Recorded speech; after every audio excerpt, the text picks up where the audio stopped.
She was 20 years old when they locked her in a palace of ice. They called it marriage. They called him a duke. But on her wedding night, when Adrian Blackthorne took what was his by contract and left her bleeding and alone in silk sheets that smelled of lavender and shame, Eliza Whitmore understood the truth. She had not married a man. She had been sold to a beautiful, breathing tomb. And London society, with its champagne smiles and diamond cruelty, was about to watch her either break beneath the weight of his coldness or do the impossible. If you want to see how a forgotten bride brought the most powerful man in England to his knees, stay until the end. Hit that like button if you believe love is stronger than ice. And comment what city you're watching from. I want to know where my story travelers are tonight. The rain came down in sheets the morning Eliza Whitmore became a duchess. It drummed against the stained glass windows of St. Margaret's Chapel like 1,000 impatient fingers, drowning out the organ's attempts at something resembling joy. Inside, beneath vaulted ceilings that had witnessed 3 centuries of vows, 200 of London's finest sat in rustling silence, their faces carefully blank, their eyes sharp as surgical knives. They had come to see the spectacle. And spectacle it was.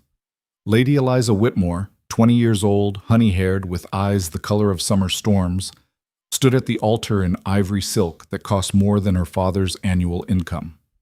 The dress had been chosen by the Duke's estate manager. The flowers, blood-red roses, had been selected by his housekeeper. Even the veil draped across her face had arrived in a black lacquered box with no note, no warmth, nothing but his family crest stamped in gold. She was a doll being dressed for display. And beside her stood the man who had purchased her. Duke Adrian Blackthorne was 32 years old and looked like something carved from winter itself. Tall, broad-shouldered, with black hair swept back from a face of brutal aristocratic beauty, sharp cheekbones, a jaw that could cut glass, and eyes so pale blue they seemed almost colorless. Cold. Empty. He wore his formal dress with the ease of a man born to power, every button and medal and sash positioned with military precision. He had not looked at her once since she'd entered the chapel. Not when her father, Lord Whitmore, desperate and debt-ridden, had placed her trembling hand in the Duke's. Not when the bishop began the ancient words. Not even now, as they stood before an altar draped in white, promising before witnesses and tradition to honor and cherish until death. Adrian Blackthorne stared straight ahead, his expression carved from granite, and spoke his vows like a man reciting a business contract. I do. 2 words. Flat. Lifeless. Eliza felt something inside her chest crack. And do you, Lady Eliza Catherine Whitmore, take this man. She barely heard the rest. Her ears were ringing. Her corset was too tight. They'd laced it brutally that morning, the Duke's lady's maid pulling the silk ribbons until Eliza gasped, until her waist was small enough to satisfy whatever cold aesthetic Adrian required in a wife. Her ribs ached with every breath. She turned her head slightly, just enough to see her mother in the front pew. Lady Margaret Whitmore sat frozen, hands folded in her lap, her face a mask of composed misery.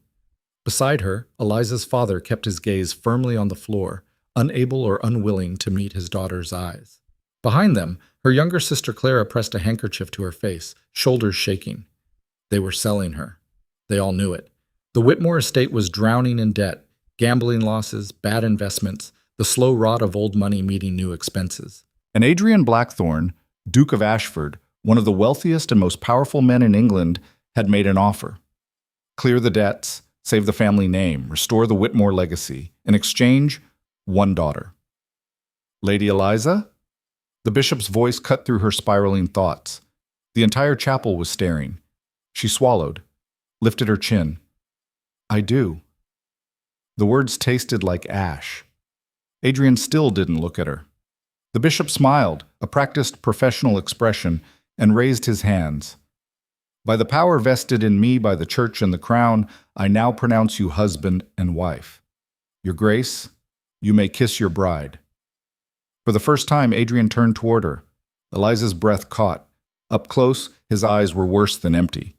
They were glacial, pale, frozen blue that held no warmth, no curiosity, no hint of the man beneath.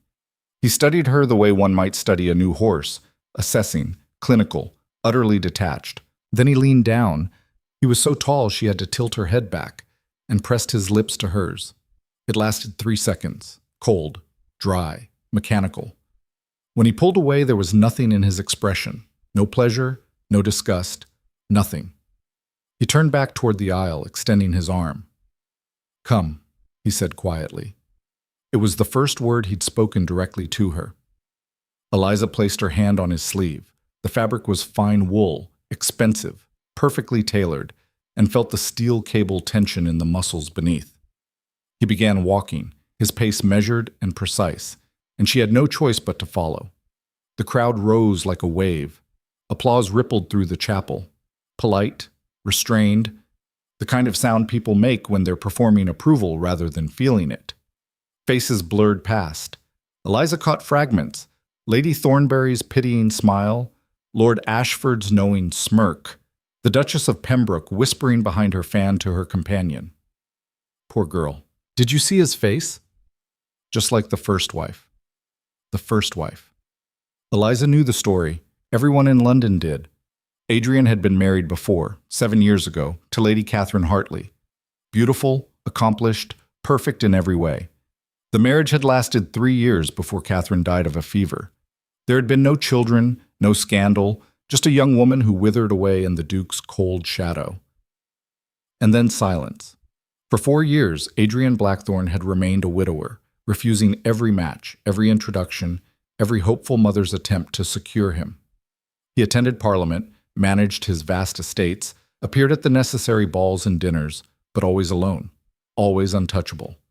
Until 6 weeks ago, when he'd appeared at the Whitmore estate with an offer no desperate father could refuse.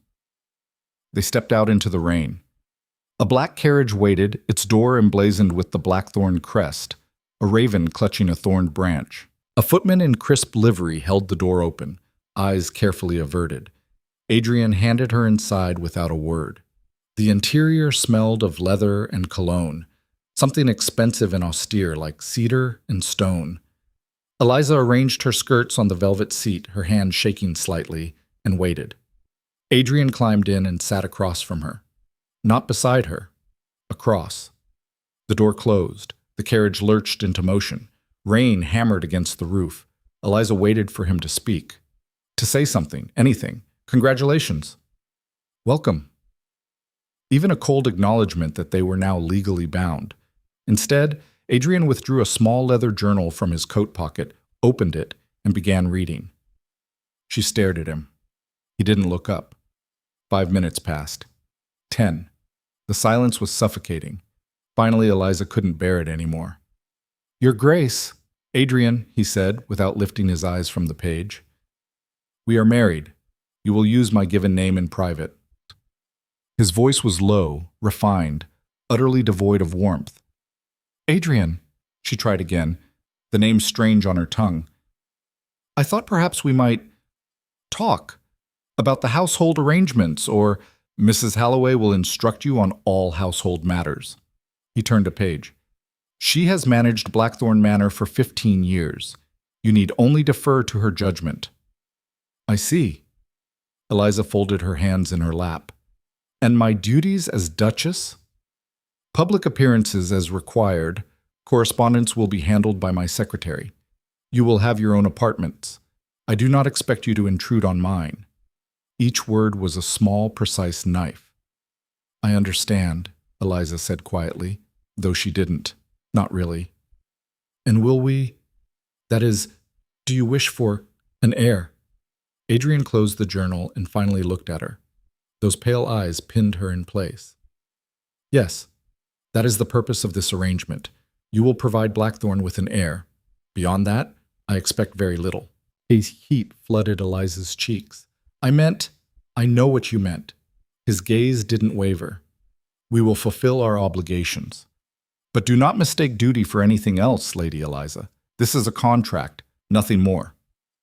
Something inside her, some small, foolish hope she hadn't even known she was carrying, died in that moment.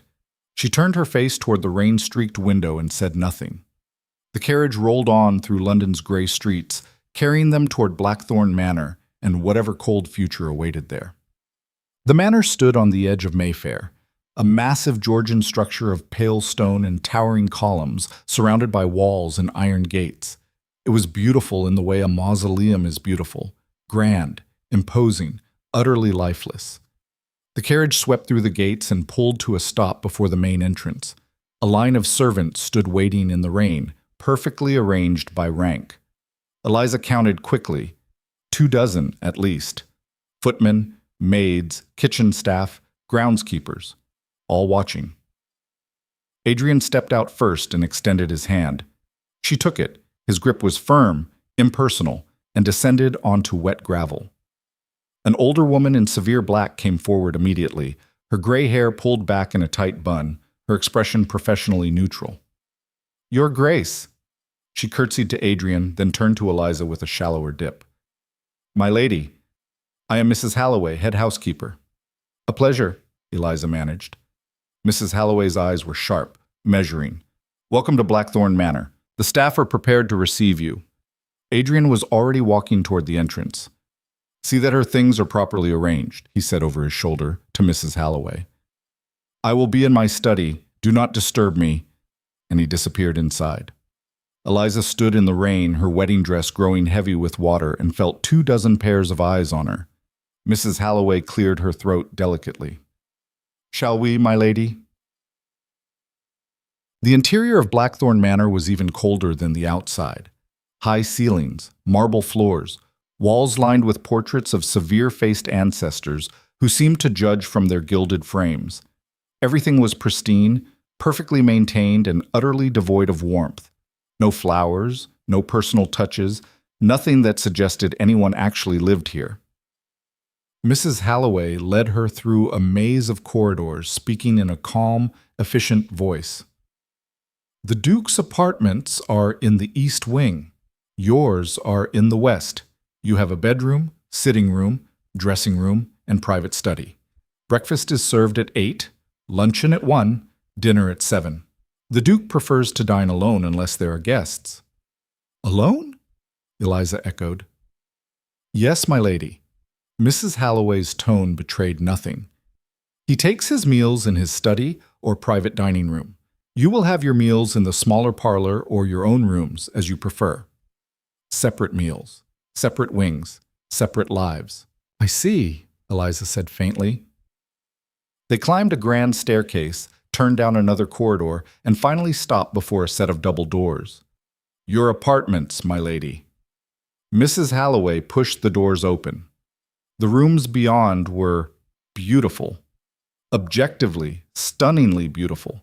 Walls papered in soft dove gray, furniture in cream and gold, a massive four-poster bed draped in silk.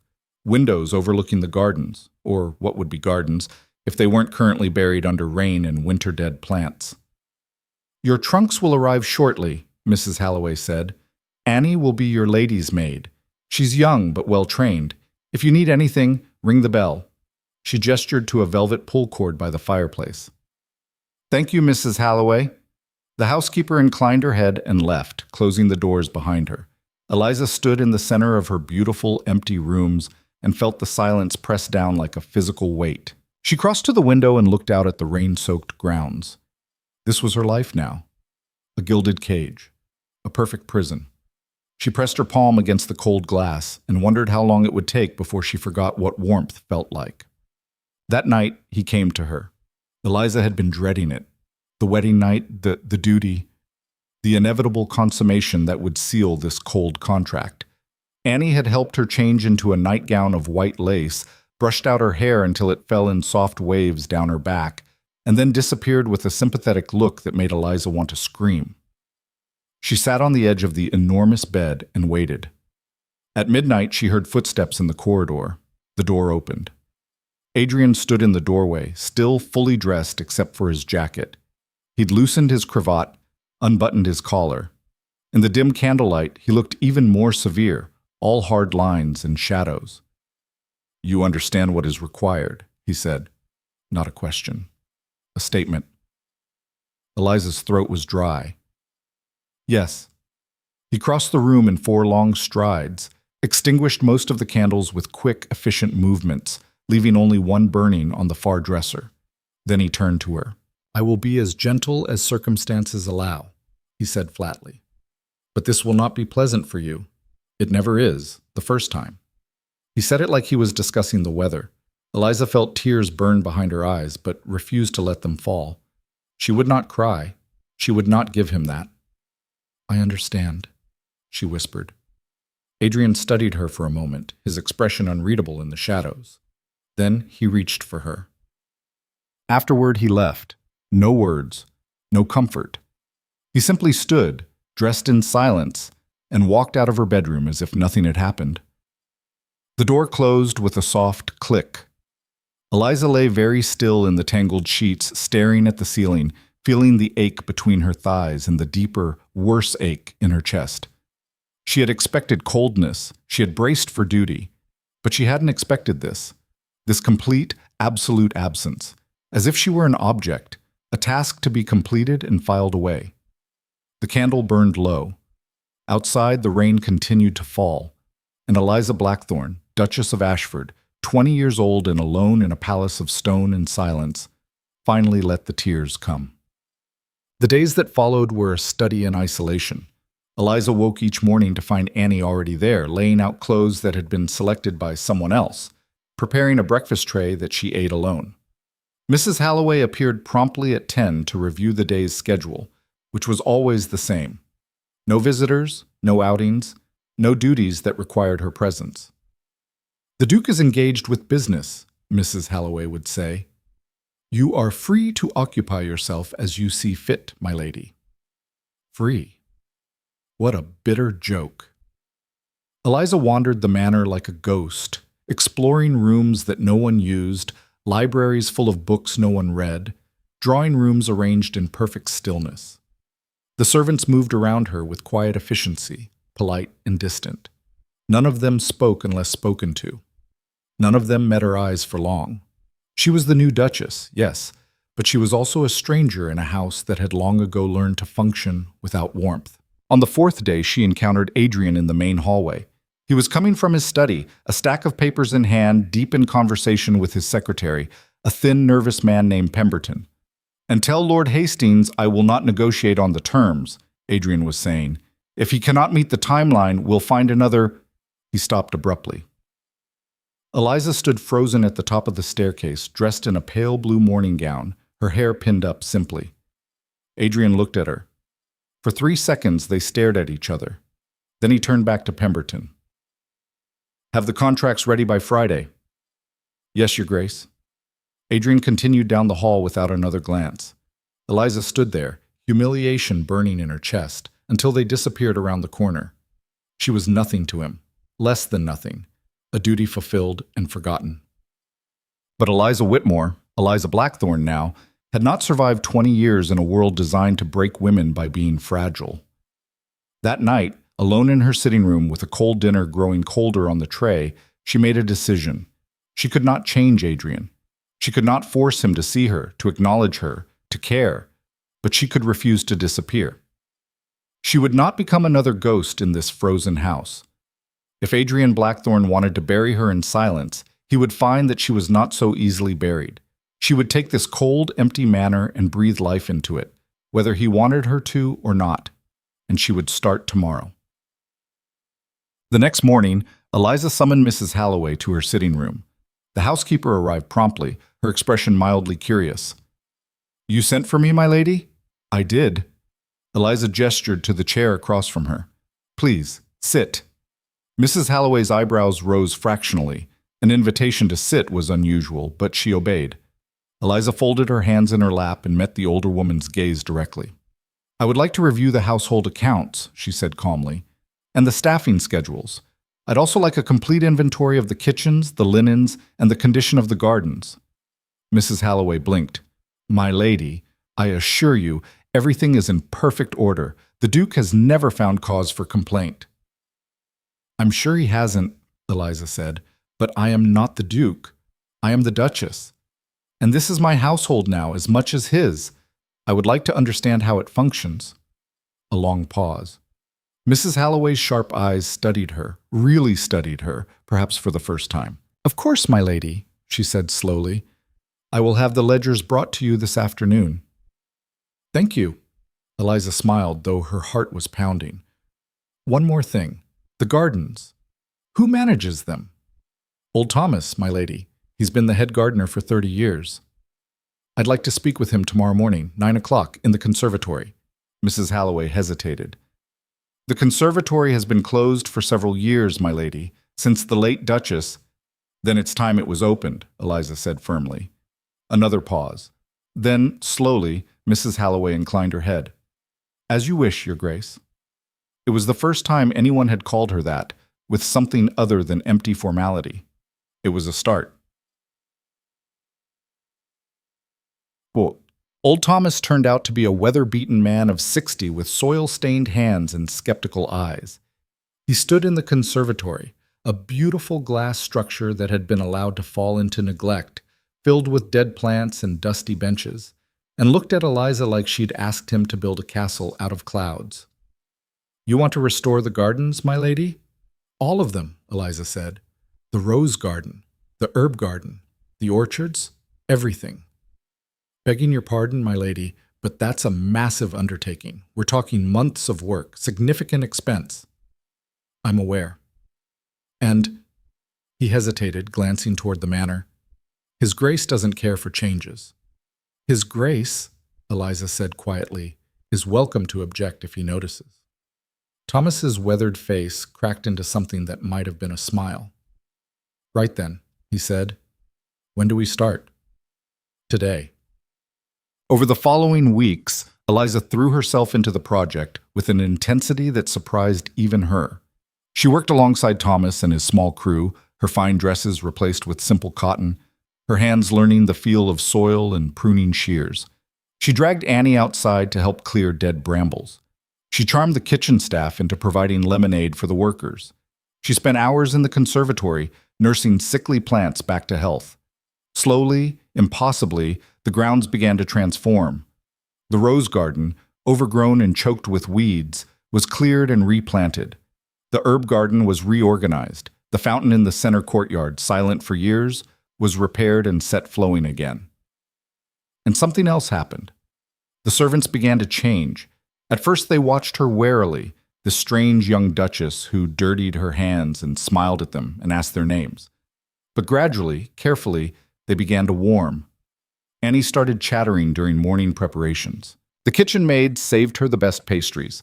Thomas taught her the names of every rose variety in the garden. Even Mrs. Halloway, stern and unflappable, softened imperceptibly. One evening, as Eliza reviewed the household accounts in her study, the housekeeper paused at the door. My lady? Yes, Mrs. Halloway? The manor hasn't felt this alive in many years.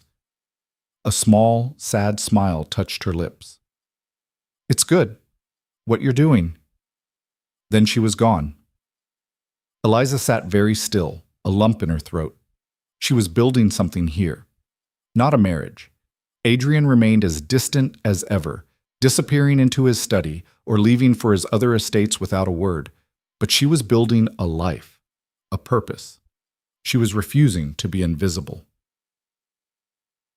Brigitte. 6 weeks after the wedding, London society began to take notice. Invitations arrived for balls, dinners, garden parties. As the new Duchess of Ashford, Eliza's presence was expected, demanded even. Adrian attended these events with the same cold efficiency he brought to everything else. He would collect her from her apartments, offer his arm, escort her into whatever glittering ballroom awaited. They would stand together, the picture of aristocratic unity, and then he would abandon her the moment propriety allowed. But something unexpected happened. Eliza, who had expected to be pitied or ignored, found herself admired. My dear Duchess, Lady Ashford gushed at a particularly tedious musicale. I heard you've transformed Blackthorne's gardens. You simply must tell me your secret. Oh, it's nothing, Eliza demurred. Nothing? My dear, the entire Mayfair has been talking about it. Miriam Thornberry drove past last week and said it looked like something from a fairy story. Another woman leaned in, the Duchess of Pembroke, formidable and sharp. I also heard you've taken on the household management personally. Very unusual for a duke's wife. Eliza smiled carefully. I prefer to stay occupied. Hmm. The Duchess studied her shrewdly. Your husband is a difficult man. It wasn't a question. My husband is a duke, Eliza said evenly. He has many responsibilities. And yet, the Duchess said softly, you manage to smile. That takes strength, child. Don't lose it. It was the kindest thing anyone in London society had said to her. But for every moment of acceptance, there were whispers. The new Duchess plants flowers. How quaint. She's trying so hard, poor thing. He doesn't even look at her. Just like Catherine. That name again. Catherine. Eliza tried not to think about the first wife. Tried not to wonder what had broken that woman. Tried not to see her own future reflected in the tragedy. But late at night, alone in her beautiful empty rooms, the fear crept in. How long could she keep fighting against this cold? How long before she, too, withered away? It was on a rainy October evening, nearly 3 months into their marriage, that everything changed. Eliza couldn't sleep. She'd been dreaming again, strange, suffocating dreams where the manor walls closed in and Adrian's ice-blue eyes watched her from portraits that moved. She threw on a dressing gown and slipped out of her apartments. The manor was dark and silent. She wandered the corridors aimlessly, her bare feet silent on the cold marble, until she heard it. Music. Faint. Haunting. Coming from somewhere deep in the east wing. She followed the sound through unfamiliar hallways, past rooms she'd never entered, until she reached a door slightly ajar. Firelight spilled through the crack, and inside, Adrian stood with a violin tucked under his chin, playing. The melody was heartbreaking, slow, mournful, filled with a grief so raw it made Eliza's chest ache.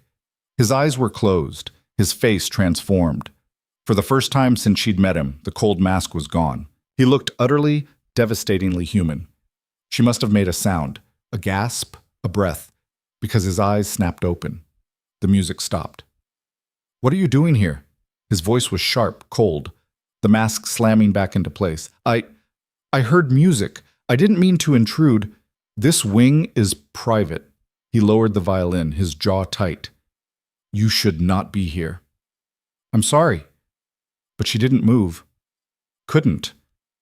That was beautiful, what you were playing. It's nothing. It didn't sound like nothing. Something flashed in his eyes, anger or maybe fear. Return to your apartments, Eliza.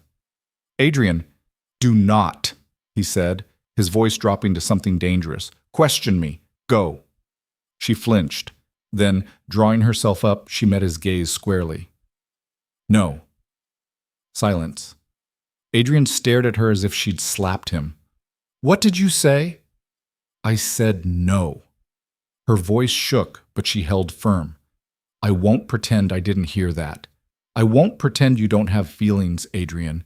You do. And if you think I'm going to live the rest of my life in this frozen house, watching you bury yourself in ice, you know nothing about me. Then tell me. The words burst out of her, months of loneliness and frustration and desperate hope bleeding through. Tell me why you play music that breaks the heart. Tell me why you look at me like I'm a ghost. Tell me what happened to Catherine. His face went white. Get out, he whispered. Adrian, get out! The roar echoed through the empty corridors. Eliza stumbled backward, tears blurring her vision. Then she turned and ran. Behind her, in the dim music room, Adrian stood among the shadows and the dying fire, his hands shaking, the violin still clutched in his grip. And for the first time in 7 years, the Duke of Ashford felt the ice around his heart begin to crack. Eliza didn't speak to Adrian for a week after that night. Not that it mattered. He made certain their paths never crossed. She would hear his footsteps in the corridors late at night, the sound of his study door closing before dawn. Twice she saw his carriage departing the estate at odd hours. Mrs. Halloway mentioned in her careful, neutral tone that His Grace had business in the northern properties and might be away for some days. Running? Eliza thought bitterly. He was running from her. Fine. Let him run. She threw herself into the gardens with renewed fury, working until her hands blistered and her back ached. Thomas watched her with concern, but said nothing as she attacked the overgrown eastern garden like it had personally wronged her. Annie tried to coax her inside for tea, for rest, but Eliza waved her away. The physical pain was better than the other kind, but London society, with its vulture-like instinct for weakness, had begun to circle. The invitations continued to arrive, thick cream envelopes with wax seals and elegant script, but now they came with a particular edge.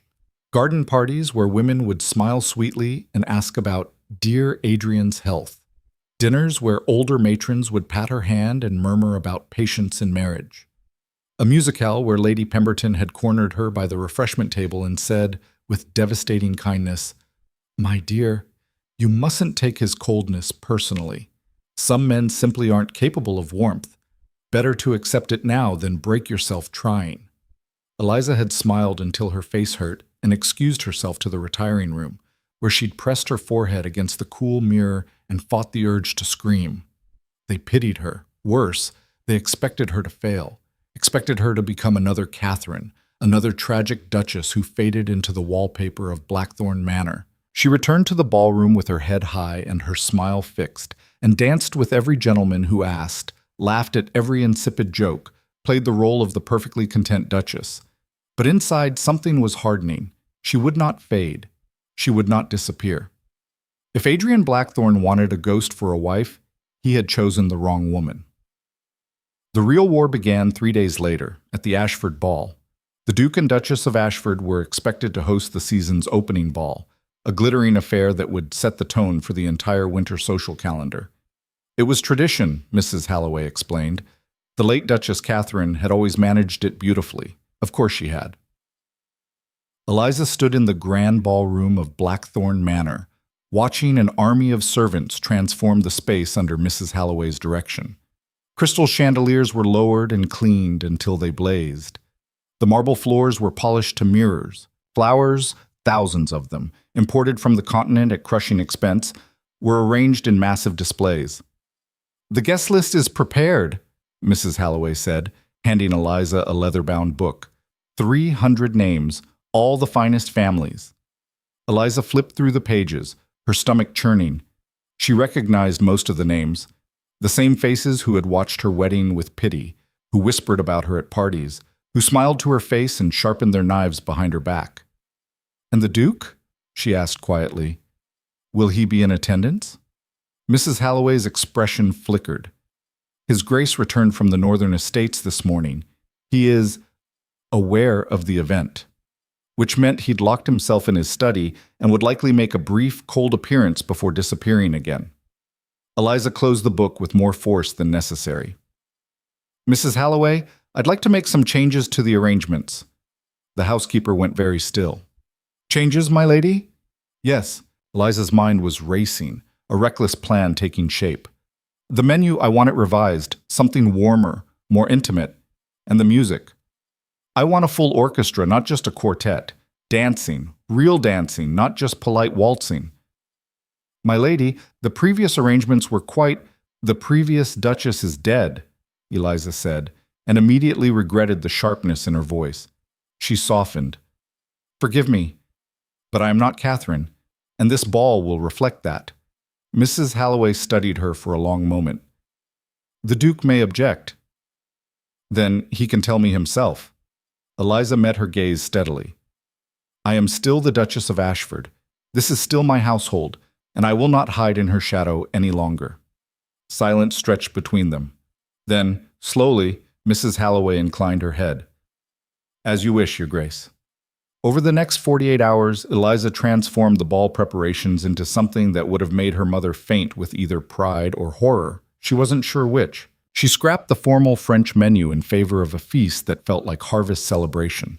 Roasted meats, glazed vegetables, pies bursting with autumn fruit. She filled the ballroom with her roses, the ones she'd nursed back to life in the gardens, their scent rich and alive. She hired musicians who played with passion instead of precision, and she designed her own gown. Annie had gasped when she saw the sketches. "My lady, it's very bold." It was. Deep emerald silk that brought out the gray-green of her eyes, cut lower than fashion strictly allowed, with gold embroidery that caught the light. Not the pale virginal colors expected of a young duchess. This was a gown that demanded attention, a gown that refused to apologize.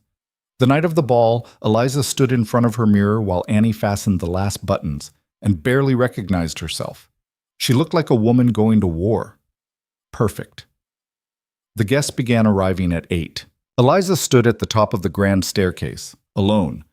Adrian had still not emerged from his study, and watched London's elite flood into the ballroom below. 300 people in silk and jewels, their faces bright with anticipation. They wanted a spectacle. She would give them one. "The Duchess of Ashford," the major domo announced. Every head turned. Eliza descended the stairs slowly, her hand light on the banister, her expression serene. She heard the whispers start immediately, saw the widened eyes, the fans snapping open, the way Lady Thornbury clutched her companion's arm. Good. Let them look. She reached the ballroom floor and was immediately swarmed. Lords and ladies pressing forward with greetings, compliments, thinly veiled questions. "My dear Duchess, what a transformation.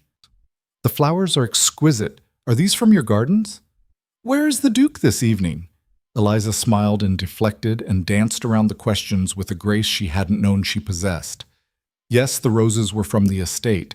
Yes, she'd overseen the arrangements personally. No, His Grace had been detained but would join them shortly. Lies, all of it. But they didn't need to know that. The orchestra began to play. Lord Wetherby, a handsome widower in his 40s, appeared at her elbow with a bow. "Your Grace, might I have the honor of the first dance?" "Of course, my lord." He led her onto the floor. Other couples joined them. The music swelled, a waltz, but faster and more alive than the usual dreary tempos. Eliza let herself be swept into it, let the movement and the light blur the edges of her fear.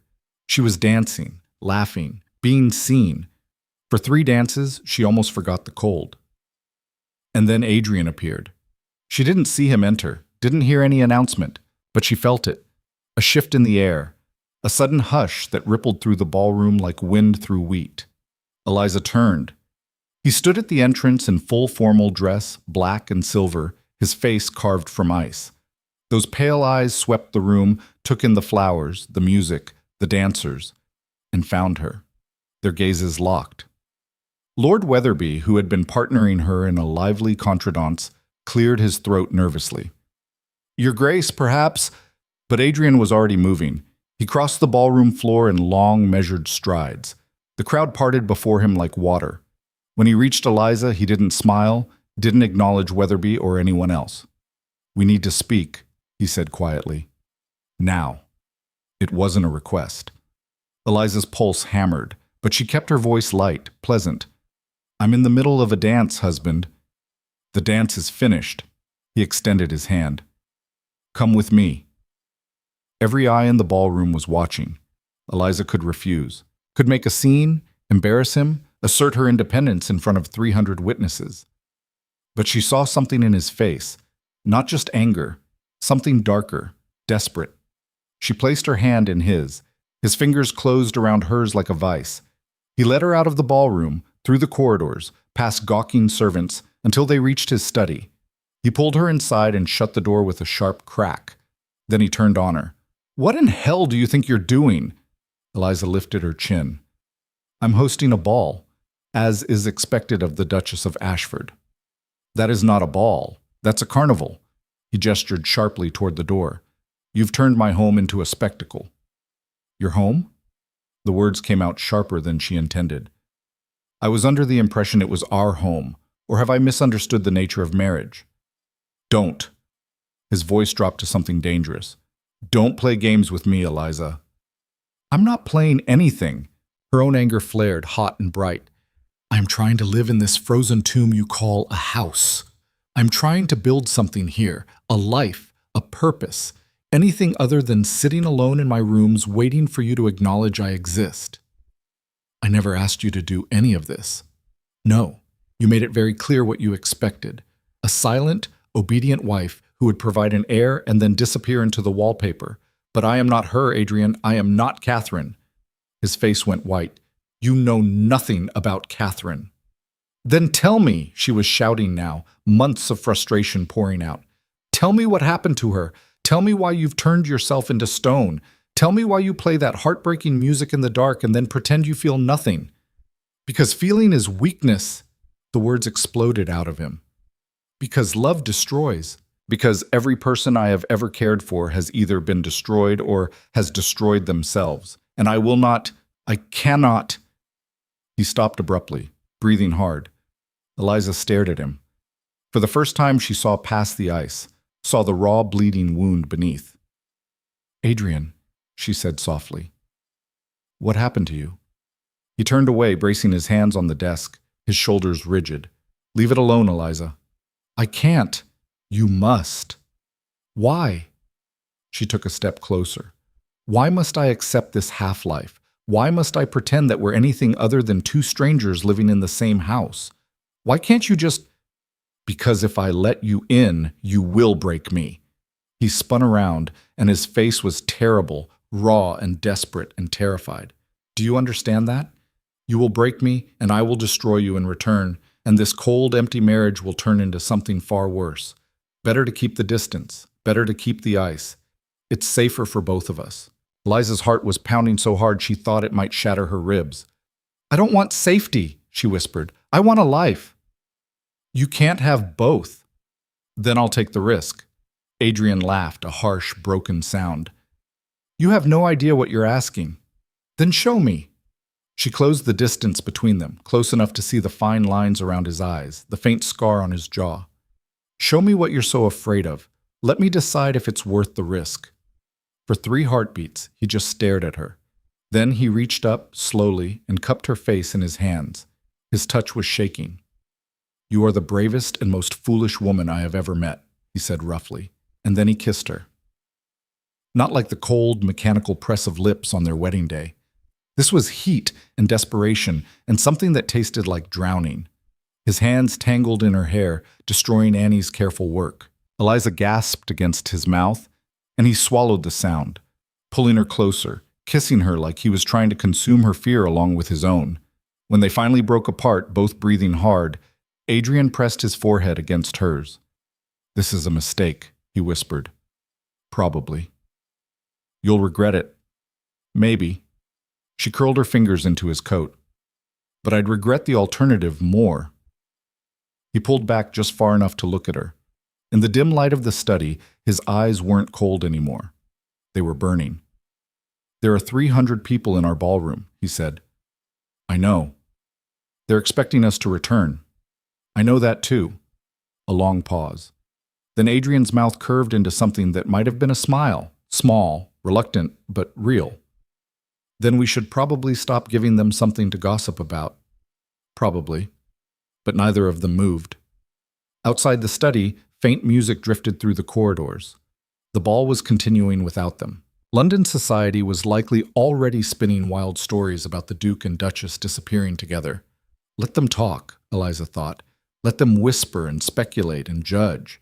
She had spent 3 months trying to be perfect, trying to fit into the cold spaces Adrian had carved for her. But she was done shrinking. If he wanted to keep her at a distance, he would have to work harder than this.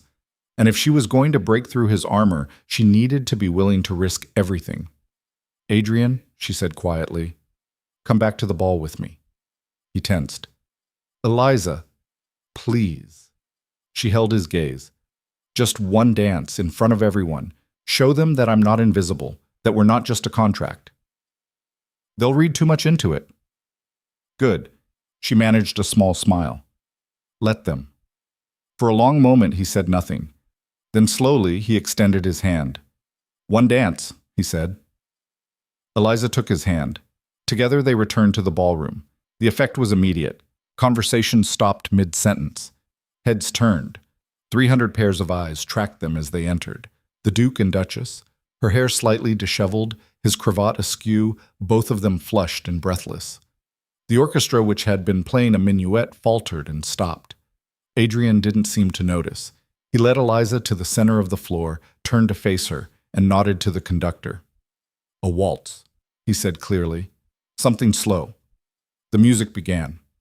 Adrian pulled Eliza into his arms, properly this time, one hand at her waist, the other clasping hers. They began to move, and Eliza felt every eye in the room boring into them. They're staring, she murmured. Let them stare. His voice was low, meant only for her. Let them see that you are mine. Something in her chest went tight. Am I?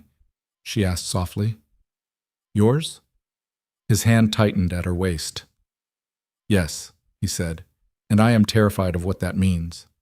They danced in silence after that, the world narrowing to just the two of them, the music, the movement, the dangerous, fragile thing taking root between them. When the song ended, Adrian bowed, Eliza curtsied, and the ballroom erupted into applause. It wasn't polite, restrained clapping. It was genuine, almost enthusiastic. Eliza looked around, startled, and saw actual smiles, Lady Pembroke nodding approvingly, Lord Weatherby raising his glass in a subtle toast. Even Mrs. Halloway, standing near the refreshment tables, had the tiniest curve of satisfaction on her lips. They approved. London society, fickle, judgmental, impossible to please, actually approved. Adrian seemed as surprised as she was. Your Grace, magnificent! Duke Ashford, you must join us for cards. Duchess, your gardens are the talk of the season. They were swarmed again, but this time Adrian didn't pull away. He stayed at her side, his hand resting lightly at the small of her back, a subtle claim that everyone noticed. For the rest of the evening, they moved through the crowd together. Not speaking much, Adrian was still Adrian, reserved and controlled, but present, acknowledging her. It was more than Eliza had dared hope for. The ball continued until nearly dawn. When the last guests finally departed, Eliza stood in the empty ballroom, exhausted and exhilarated, watching servants clear away the debris of the evening. You should rest, Adrian said quietly behind her. She turned. He stood in the doorway, jacket discarded, his hair slightly mussed, more disheveled than she'd ever seen him. So should you, she said. He smiled faintly. I'm not sure I remember how. They stood there for a moment, the silence between them different now. Not cold, not empty, just uncertain. Eliza, Adrian said finally, what you said earlier, about Catherine, you have a right to know. Her breath caught. You don't have to. I do. He rubbed a hand across his face. But not tonight. Tonight I need time. She nodded slowly. All right. Thank you.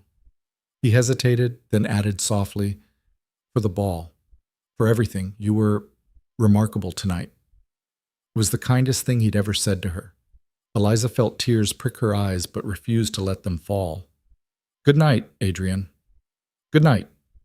He turned to leave, then stopped. Eliza? Yes? The gardens, he said quietly. They're beautiful. I should have told you that before. And then he was gone. Eliza stood alone in the ballroom as the first light of dawn crept through the windows, and felt something fragile and precious unfurl in her chest. Hope. It was dangerous. It was terrifying, but it was also the most alive she'd felt in months. She touched her fingers to her lips, remembering the kiss, the desperate heat of it. Adrian was beginning to thaw. And she was beginning to understand that the real battle wasn't against his coldness. It was against the fear that had frozen him in the first place. Whatever had happened to Catherine, whatever darkness haunted Adrian's past, she would face it. She would break through the ice, even if it shattered them both. Because the alternative, living in this beautiful frozen prison forever, was no longer acceptable. The war had only just begun. The thaw lasted exactly 4 days. 4 days during which Adrian joined her for breakfast, stilted, uncomfortable, but present. 4 days where he walked the gardens with her, his hands clasped behind his back, listening as she explained her plans for the spring planting. 4 days where Eliza dared to believe that something real might grow between them. On the 5th day, everything collapsed. It started with a letter. Eliza was in the conservatory, repotting a struggling jasmine plant, when Mrs. Halloway appeared in the doorway. The housekeeper's face was carefully neutral, but Eliza had learned to read the small tells, the tightness around her mouth, the way her hands gripped the silver tray. My lady, this just arrived by special courier. The envelope was cream-colored, expensive, no return address, but the handwriting, bold, slanted, masculine, made something in Eliza's stomach tighten. She wiped the soil from her hands and broke the seal. The letter inside was brief, Duchess, you seem a clever woman, so I will be direct. Your husband is not the man you believe him to be. If you value your safety and your future, you will leave Blackthorne Manor immediately. What happened to Catherine was no accident, and you, my dear, are walking the same path. A concerned friend. Eliza read it twice, her hands trembling. My lady? Mrs. Halloway's voice seemed to come from very far away. Is everything all right? Yes. The lie came automatically. Just correspondence from an old acquaintance, nothing important. But she folded the letter carefully and slipped it into her pocket, where it burned like a coal against her hip. What happened to Catherine was no accident. That night, Eliza couldn't eat, couldn't focus. She sat through dinner, alone, as always, pushing food around her plate while her mind raced. It had to be a cruel prank. Some society matron with too much time and too little conscience trying to stir up scandal. Adrian was cold, yes, distant, but dangerous? The idea was absurd. Except she remembered the terror in his eyes when he'd said, if I let you in, you will break me, and I will destroy you in return. Except she remembered the way servants sometimes flinched when he entered a room. Except she remembered that Catherine, beautiful, accomplished, perfect Catherine, had withered away and died in this house, and no one ever spoke of it.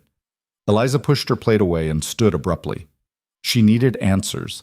The servants were the obvious place to start, but they were too loyal, too afraid. Mrs. Halloway would never betray the Duke's confidence. The footmen barely spoke. Even Annie, sweet chattering Annie, went carefully silent whenever Adrian's name came up. But there was one person who might know something. Old Thomas. She found him in the gardener's cottage, a small stone building at the edge of the estate, surrounded by tools and seed catalogs. He looked up in surprise when she knocked. My lady, it's past dark. Is something wrong? May I come in? He stepped aside quickly, clearing a chair of gardening gloves and seed packets. The cottage was cramped but tidy, smelling of earth and tobacco. Eliza sat, her heart pounding. Thomas, how long have you worked for the Blackthorne family? 32 years come spring, my lady. So you knew the first Duchess.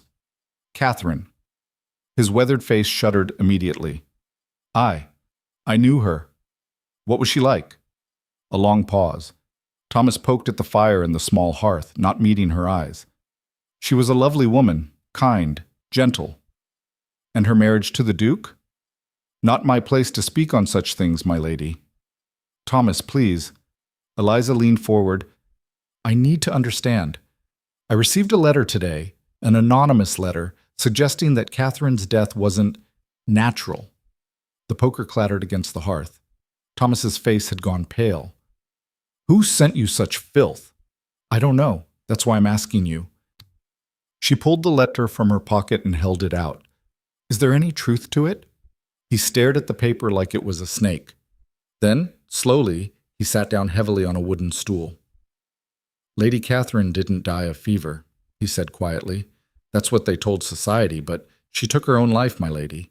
Threw herself from the East Tower window 3 days after Christmas. The world tilted. Eliza gripped the arms of her chair, her breath coming short. Why? Because she couldn't bear it anymore. Thomas's voice was rough with old grief. The loneliness, the cold, his grace. He wasn't always like he is now. When he first married Lady Catherine, he was different, lighter. But his father, the old Duke, was a cruel man. Brutal. He'd beaten kindness out of his grace long before, but there were still pieces left. Catherine thought she could reach them. What happened? The old Duke died. Hunting accident, they said, though there were rumors. Thomas rubbed his face. After that, something in his grace just broke. He withdrew into himself, became hard, cold. He'd disappear for weeks, come back hollow. Lady Catherine tried everything, kindness, patience, even anger. Nothing worked, and slowly, she just faded. Stopped eating, stopped leaving her rooms. And then, one morning, she was gone. Eliza felt sick. Did the Duke hurt her? No, never raised a hand to her. Thomas met her gaze directly. But he didn't save her either, and I think that's what destroys him. That's why he's built those walls so high. He believes love kills, my lady. He believes he kills it. The fire crackled in the silence. Why didn't anyone tell me this before? Eliza whispered. Would you have married him if you'd known? She had no answer to that. Thomas stood, crossing to a small shelf, and pulled down a leather-bound journal. He hesitated, then handed it to her. Lady Catherine left this behind. I found it in the gardens after. Kept it all these years. Didn't know what else to do with it. Maybe you should have it. Eliza took the journal with shaking hands. Thank you, Thomas. My lady, he caught her arm gently. His Grace isn't an evil man. He's a broken one. There's a difference. But broken men can still do terrible damage, even when they don't mean to. You be careful. She nodded, unable to speak, and fled back to the manor. In her rooms, Eliza lit every candle and opened Catherine's journal. The first entry was dated 7 years ago, just after the wedding. Today I married the most beautiful man I have ever seen. Adrian is everything I hoped for. Intelligent, refined, attentive. I am the luckiest woman in England. Eliza's throat tightened. She flipped through the pages, watching Catherine's hope slowly curdle into confusion, then desperation, then despair. He barely speaks to me anymore. I try to engage him in conversation, but he looks through me as if I'm not there. I planned a dinner party. He didn't attend. Sent his apologies and locked himself in his study. I sat alone at a table set for 20 and smiled until my face ached. I think he hates me. I don't know what I've done wrong. I can't do this anymore. I can't live in this beautiful prison. I can't keep pretending that I'm not slowly disappearing. The final entry was dated 3 days before Catherine died. I saw Adrian playing violin tonight. He didn't know I was watching. The music was so beautiful it made me weep. There is still a soul inside him. I know there is. But he won't let me reach it. He won't let anyone reach it. And I'm so tired.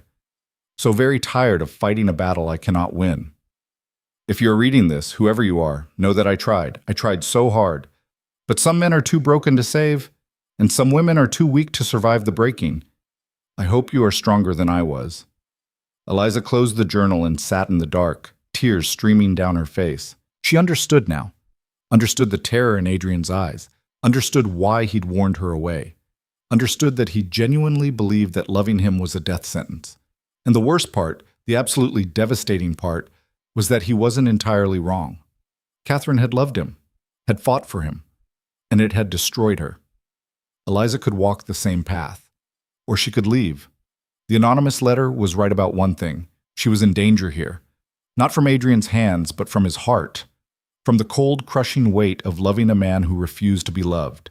She could pack tonight, return to her family, beg for an annulment on grounds of something, incompatibility, non-consummation. Except that wasn't true anymore. But there were ways, discreet ways. She could escape this before it killed her too. Eliza stood, crossed to the window, and looked out at the gardens she'd built. Even in the darkness, she could see the shapes of the rose bushes, the stone paths, the fountain. She'd brought life to this dead place. She'd made the servants smile. She'd cracked Adrian's armor, just a little, just enough to see the wounded man beneath. And if she left now, he would seal himself away forever. He would become exactly what he feared, a monster in a tower, alone until death. Could she live with that? The answer came swift and certain. No. Eliza wiped her tears and straightened her spine. She wasn't Catherine. Catherine had been gentle, patient, kind, all the things a proper duchess should be, and she'd been ground to dust. But Eliza was different. Eliza had been raised by a pragmatic mother and a desperate father. She'd learned to navigate society's cruelties, to smile through humiliation, to survive. And she'd learned something else in these months at Blackthorne Manor. She'd learned to fight. If Adrian thought she would fade quietly into the wallpaper, he was wrong. If he thought she would give up on him, he was wrong. And if he thought he could hide behind his walls forever, well, she'd already proven she could tear those down. Tomorrow she would confront him. Tomorrow she would force him to face the truth. And if it destroyed them both, at least they would burn together. The next morning, Eliza dressed in her simplest gown and went hunting for her husband. She found him in the stables preparing to ride out. He wore riding clothes, his face already set in that familiar cold mask. Adrian, he turned, surprise flickering across his features. Eliza, I didn't expect. We need to talk. Something in her tone made him go still. About what? About Catherine. The color drained from his face. No. Yes. She stepped closer. I know what happened to her. I know she killed herself. I know you blame yourself. Who told you? His voice was dangerous now, low and sharp. Does it matter? She pulled Catherine's journal from her pocket and held it up. I have her journal, Adrian. I've read every word. I know what this house did to her. He stared at the journal like it was a weapon. You had no right. I had every right, her voice cracked. I'm living her life, Adrian, walking her halls, sleeping in her rooms, watching you shut me out the same way you shut her out. Did you think I wouldn't notice? Did you think I wouldn't ask questions? You should have left it alone. He turned away sharply. You should have… What? Faded quietly? Withered away? Thrown myself from a tower? She was shaking now, fury and fear mixing into something incandescent. Is that what you want? Another dead duchess to haunt you? Of course not. He spun back, his own anger finally breaking through. I don't want you anywhere near this. That's why I've kept my distance. That's why I've, pushed me away?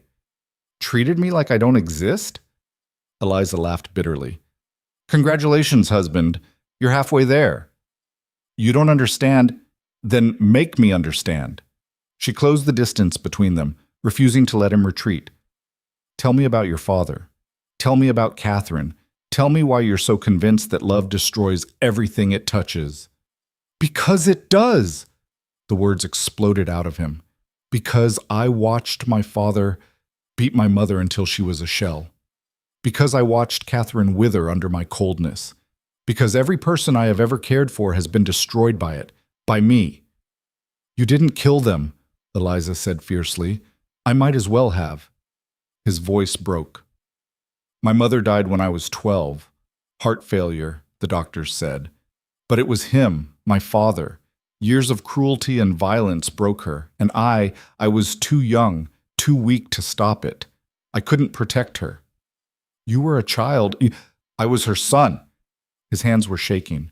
And when my father died, when I finally had the power to be different, to be better, I failed again.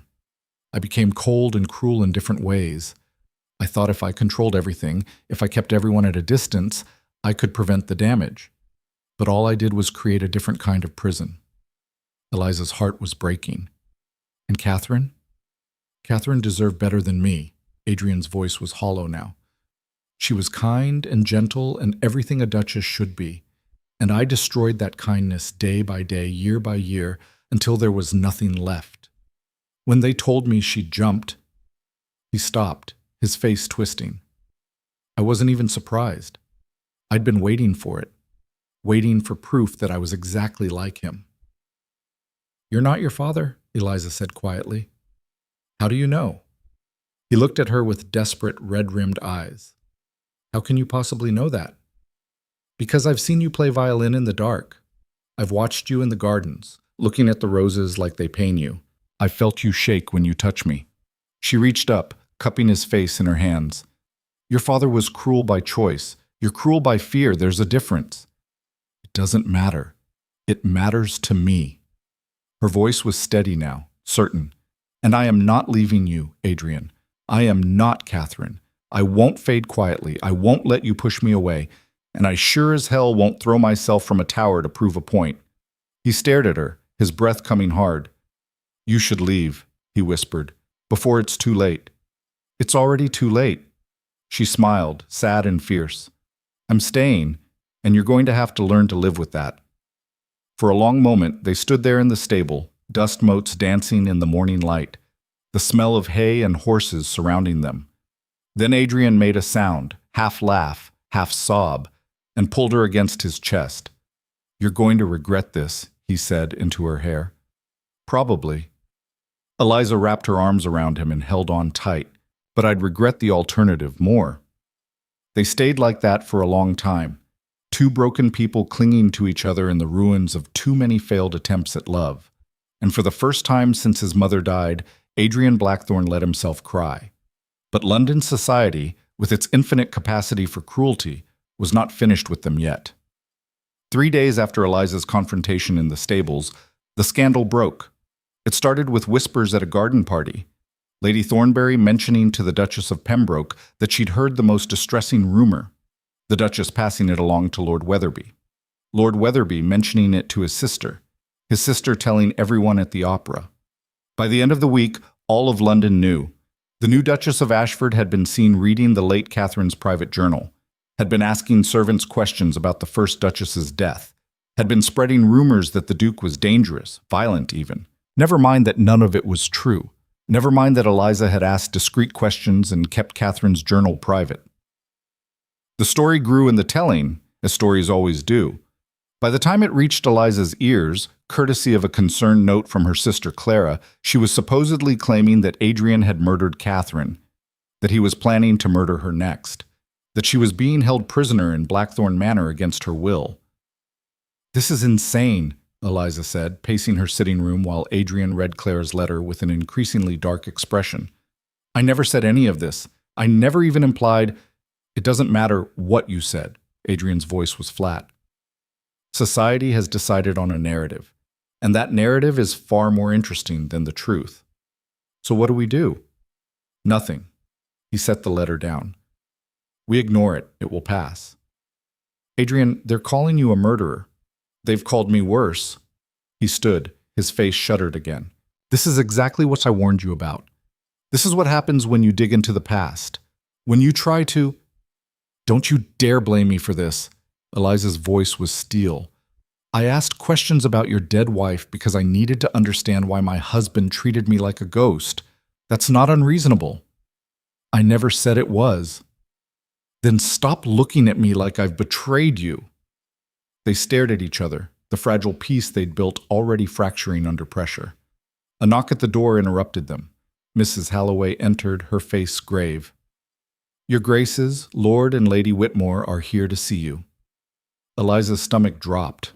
Her parents. Here. This couldn't be good. They met in the formal drawing room, a cold, beautiful space that Eliza had never bothered to warm. Her father stood by the window, his face haggard. Her mother sat stiffly on the settee, hands folded in her lap. "Mother. Father." Eliza tried to keep her voice steady. "This is unexpected." "Eliza." Her mother's voice was tight. "We need to discuss your situation." "What situation?" Lord Whitmore turned from the window. "Don't play coy, daughter. The entire city is talking about you, about your marriage, about allegations."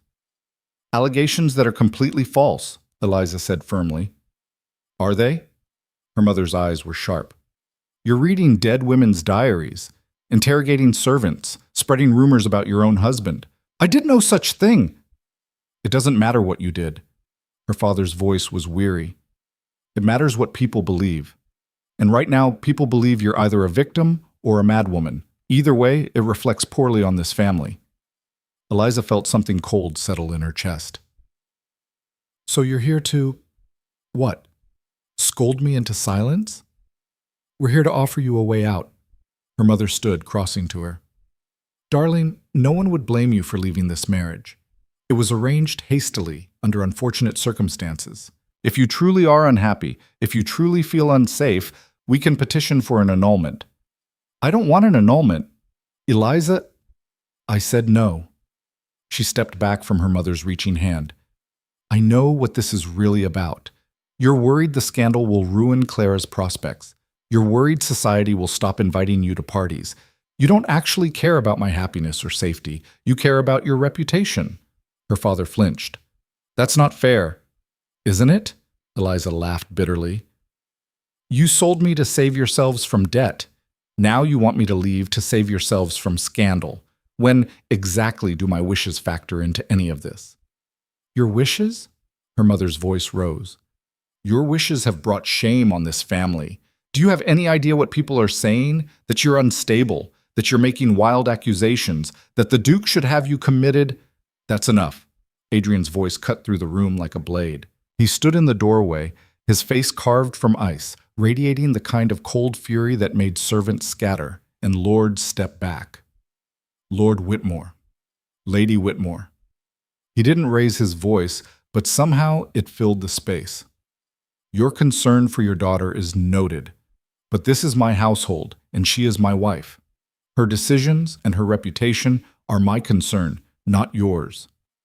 Your Grace, Lord Whitmore began, we meant no disrespect. You came into my home and suggested I am a danger to my own wife. You implied she is mad. You offered to help her escape a marriage you forced her into. Adrian's pale eyes were glacial. If you are concerned for Eliza's well-being, you have a strange way of showing it. Lady Whitmore drew herself up. We are her parents. You were her parents when you sold her to clear your debts. Adrian's voice was soft now, deadly. You lost the right to dictate her choices then. If you ever suggest again that she is unstable, if you ever imply that she needs to be committed or controlled, I will ensure that you never set foot in London society again. Do I make myself clear? The silence was absolute. Lord Whitmore's face was white. Lady Whitmore looked like she'd been slapped. We only want what's best for her, her father said weakly. Then leave her alone. Adrian crossed to stand beside Eliza, close enough that their shoulders touched.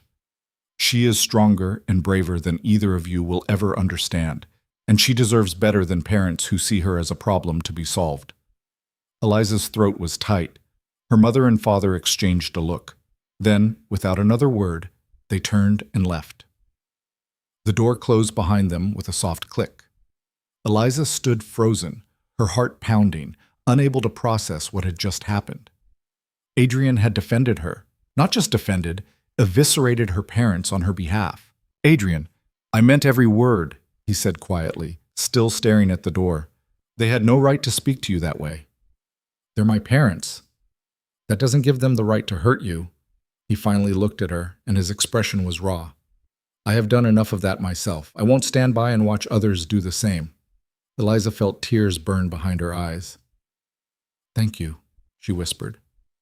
He reached out, hesitated, then took her hand. We should leave London, he said abruptly. What? The scandal will only grow worse if we stay. Society feeds on this sort of thing. His jaw tightened. But I have an estate in Northumberland, remote, isolated. We could go there. Let the rumors die down. Run away? Eliza frowned. That seems like admitting defeat. I prefer to think of it as strategic retreat. A ghost of a smile touched his lips. And truthfully, I am tired of this city. Tired of the pretense. At Thornmoor, we could be, ourselves. Whatever that means. Eliza studied him. Thornmoor. She'd heard of it. Adrian's ancestral estate in the far north, wild and rugged and utterly unlike the manicured gardens of London. A fresh start, away from the whispers and the judgment and the ghosts of Catherine. When would we leave? Tomorrow, if you're willing. She squeezed his hand. I'm willing. But that night, as Eliza packed her trunks with Annie's help, a final letter arrived. It was brief, unsigned. You think running will save you. It won't. Thornmoor is where the Duke's darkness truly lives. If you go there, you will not come back. Eliza crumpled the letter in her fist. Enough. She was done with anonymous threats and veiled warnings. Tomorrow, they would leave for Northumberland. And whatever waited for them there, whatever darkness, whatever truth, she would face it head on. Because she was not Catherine, and she would not be driven from her own life by fear. The journey north took 3 days. 3 days of rattling carriages and cramped inns and endless gray landscape rolling past the windows. Adrian rode inside with her for the first day, a small miracle in itself. But his presence was tense, coiled. He stared out at the passing countryside with hollow eyes, his jaw tight, saying nothing. By the second day, he'd retreated to riding alongside the carriage on horseback, claiming he needed the air. Eliza watched him through the window, this man who'd defended her so fiercely against her own parents, now pulling away again like the tide. She wanted to be angry, wanted to demand he stay, that he talk to her, that he stopped treating connection like a disease. But she understood now. Every step toward her terrified him. Every moment of vulnerability felt like walking toward a cliff edge. So she let him have his space and focused on the landscape instead. London's manicured parks and stone buildings gradually gave way to rolling hills, then rougher terrain. The sky grew wider, the air sharper. By the third day, they'd entered true northern country, wild moorland stretching to the horizon, rocky outcrops jutting from the earth like broken teeth, and a wind that howled across the emptiness with a voice that sounded almost human. It was beautiful in a harsh, unforgiving way, like Adrian himself. They arrived at Thornmoor just as the sun was setting, painting the sky in shades of blood and amber. The estate rose from the moors like something from a Gothic tale, all dark stone and towering walls, windows that reflected the dying light like watchful eyes. It was larger than Blackthorne Manor, but somehow more austere, built for defense rather than beauty. Ivy crawled up the walls. The gardens, if they could be called that, were wild and overgrown. "Home," Adrian said flatly, dismounting as the carriage rolled to a stop. A small staff waited at the entrance. Far fewer than in London, maybe a dozen people total. An elderly housekeeper with iron-gray hair stepped forward and curtsied. "Your Grace, Your Grace," she nodded to each of them in turn. "Welcome to Thornmoor. I am Mrs. Brennan. We've prepared the east wing for your arrival." "Thank you, Mrs. Brennan." Eliza managed a smile. "It's lovely to meet you."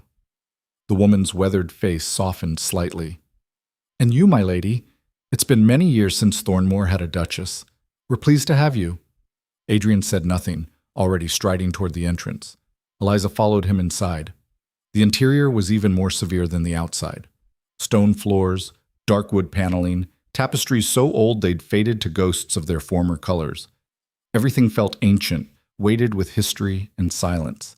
Their footsteps echoed in the great hall. "Your apartments are this way, my lady," Mrs. Brennan said, leading her up a grand staircase. "Where are the Duke's apartments?" A pause. "The west wing, my lady. Opposite side of the manor." Of course they were. Eliza's rooms turned out to be surprisingly warm. A fire already crackling in the hearth, thick rugs on the floor, windows overlooking the wild moors. Someone had placed fresh heather in a vase on the dresser. The purple blooms looked almost defiant against the room's dark wood. "Dinner will be served at 7, my lady, unless you prefer a tray in your rooms." "I'll take dinner in the dining room," Eliza said firmly. "With the Duke." Mrs. Brennan's expression flickered. "Of course, my lady. I'll inform His Grace." But when 7 o'clock came, Eliza found herself alone in the vast, echoing dining room. A single place setting had been laid at one end of the enormous table. A maid appeared with the first course, roasted pheasant, root vegetables, fresh bread, and set it down quietly. "Where's the Duke?" Eliza asked. "His Grace sends his apologies, my lady. He's indisposed this evening." Indisposed, the polite word for hiding. Eliza ate 3 bites, then pushed her plate away. "Tell His Grace," she said clearly, "that if he's not at breakfast tomorrow morning, I will drag him out of whatever hole he's hiding in myself." The maid's eyes widened. "My lady, I don't think—" "Tell him." The next morning, Adrian was at breakfast. He sat at the far end of the table, a newspaper held up like a shield, a cup of black coffee at his elbow. He didn't look up when Eliza entered. She sat down across from him and poured herself tea. Silence stretched between them. Finally, Eliza cleared her throat. "Good morning." "Morning," Adrian muttered from behind the paper. "How did you sleep?" "Fine. The moors are beautiful." Eliza set her teacup down with a sharp click. "Adrian, put the damn paper down." He lowered it slowly, his expression wary. "I thought you wanted to come here to escape the pretense," Eliza said. "To be ourselves. But you're still hiding." "I'm not hiding. You rode outside the carriage for 2 days. You skipped dinner. You're reading a newspaper you've probably already memorized just to avoid looking at me." She leaned forward. "If you didn't want me here, you shouldn't have brought me." Adrian set the paper aside and rubbed his face. "It's not that I don't want you here," he said finally. "It's that this place, Thornmoor, holds memories I'd rather not revisit." "Your father?" "Among other things." He stared into his coffee. This is where I grew up, where I learned what cruelty looked like. My father was worse here than he ever was in London. There were fewer witnesses, you see, fewer restraints. Eliza's chest tightened. Adrian, I told myself I'd never come back, he continued quietly. After he died, I locked this place up and left. Told the staff to maintain it, but never set foot here myself. Until now. Why bring me here then? He finally met her gaze. Because you asked who I am. What made me this way? And the answer is here, in these walls. I thought, if you saw it, you'd understand. Understand why I can't. He stopped, his jaw working. Why you can't let yourself love me, Eliza finished softly. Adrian flinched but didn't deny it. She stood, walked around the table, and sat in the chair beside him instead of across. Then show me, she said. Show me what you're so afraid of. Let me understand. For a long moment, he just looked at her. Then he stood abruptly. Come with me. He led her through the manor, down corridors she hadn't yet explored, up a narrow staircase to the northern tower. At the top, he stopped before a heavy wooden door. This was my father's study, he said. I haven't opened this door in 14 years. His hand shook slightly as he turned the handle. The room beyond was exactly as it had been left. Books lining the walls, a massive desk dominating the space, hunting trophies mounted on dark paneling. And everywhere the evidence of violence barely contained. Deep gouges in the desk where something had been thrown, a cracked mirror, scorch marks on the rug from what looked like thrown brandy and fire. But what caught Eliza's attention was the portrait above the mantel. A woman. Young, beautiful, with Adrian's pale eyes and dark hair.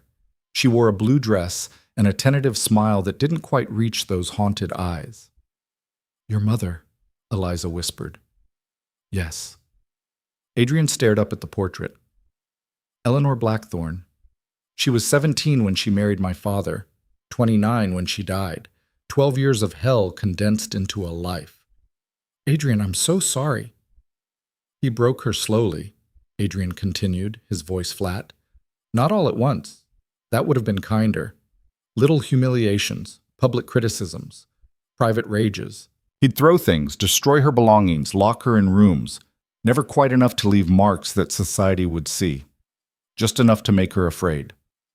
Eliza felt sick. I was 7 when I first tried to stop him. He'd cornered her in the drawing room, shouting about some imagined slight.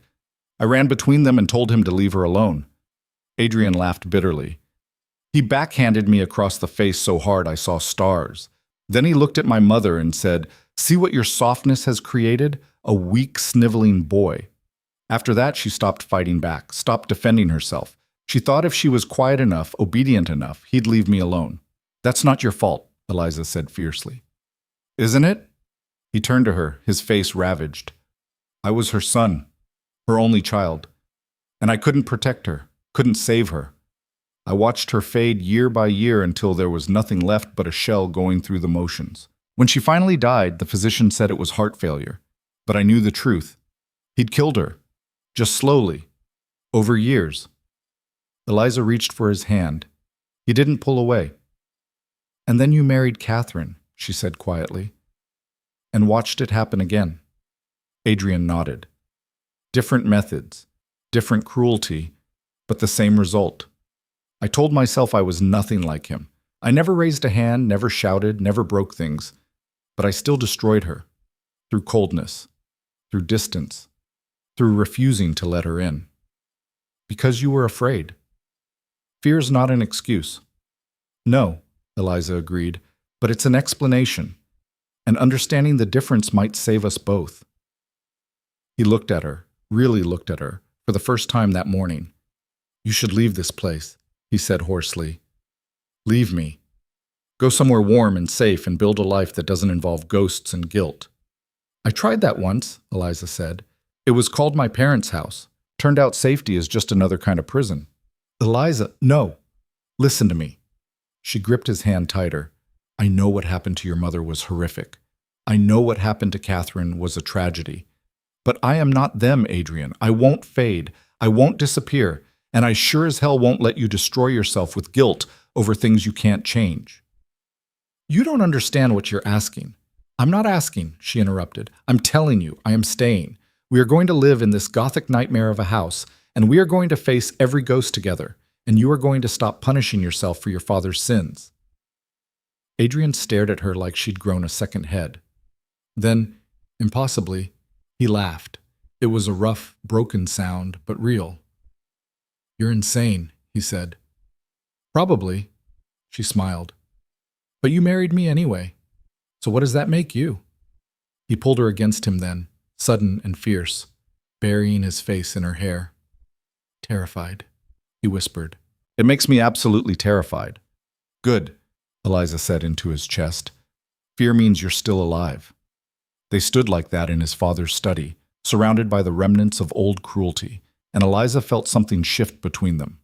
Not resolution. There was still too much damage, too much history. But a beginning, a willingness to try. Over the following weeks, Thornmoor slowly came alive. Eliza attacked the neglected estate with the same fierce determination she'd brought to Blackthorne Manor's gardens. She opened shutters that had been closed for years, letting northern light flood dusty rooms. She organized the small staff, Mrs. Brennan and her handful of helpers, into cleaning crews. She explored the wild grounds and began planting gardens that could survive the harsh climate. And gradually, carefully, she drew Adrian out of his fortress. It started small. She'd invite him to walk the moors with her in the evenings, and sometimes he'd agree. She'd sit in his study while he worked, reading quietly, not demanding conversation, but simply being present. She'd play piano in the music room, badly, she had no real talent, and he'd appear in the doorway to listen, a slight smile on his face. Slowly, the silences between them became comfortable instead of cold. One evening, 3 weeks after their arrival, Adrian appeared at her door with his violin. "May I?" he asked. Eliza looked up from her book, surprised. "Of course." He sat in the chair by the fire and began to play. The melody was still sad, still haunted, but different from that first night she'd heard him. Less despairing, more searching. When he finished, Eliza wiped tears from her cheeks. "That was beautiful." "It's unfinished," Adrian said quietly. "I've been working on it for 7 years. Could never find the ending." "Why not?" He set the violin aside and looked at her. "Because I didn't know what the ending should be. Tragedy seemed inevitable. But now I'm not so sure." He stood, crossed to where she sat, and knelt beside her chair. "Eliza, I need you to know something. I am trying to be better, to be whole. But I don't know if I can be what you need." She cupped his face in her hands. "I need you to be honest. I need you to be present. I need you to stop running from yourself. Everything else we can figure out together." Adrian closed his eyes and leaned into her touch. "I don't deserve you."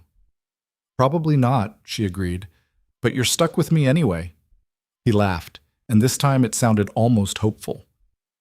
That night, he stayed, not out of duty or obligation, but because he wanted to.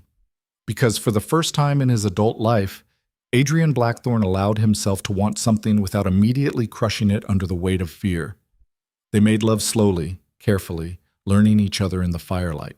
And afterward, instead of leaving, Adrian held her close and whispered things he'd never said aloud. "I was 9 when I realized I loved music more than I loved speaking," he murmured against her hair. "My father hated it, said it was weak, feminine, but my mother would sneak me into the music room and let me play while he was away." What happened when he found out? He burned the violin. Adrian's voice was distant, remembering. "Right in front of me. Said if I ever touched an instrument again, he'd burn my hands next." Eliza's breath caught. "Adrian," "I didn't play again until after he died.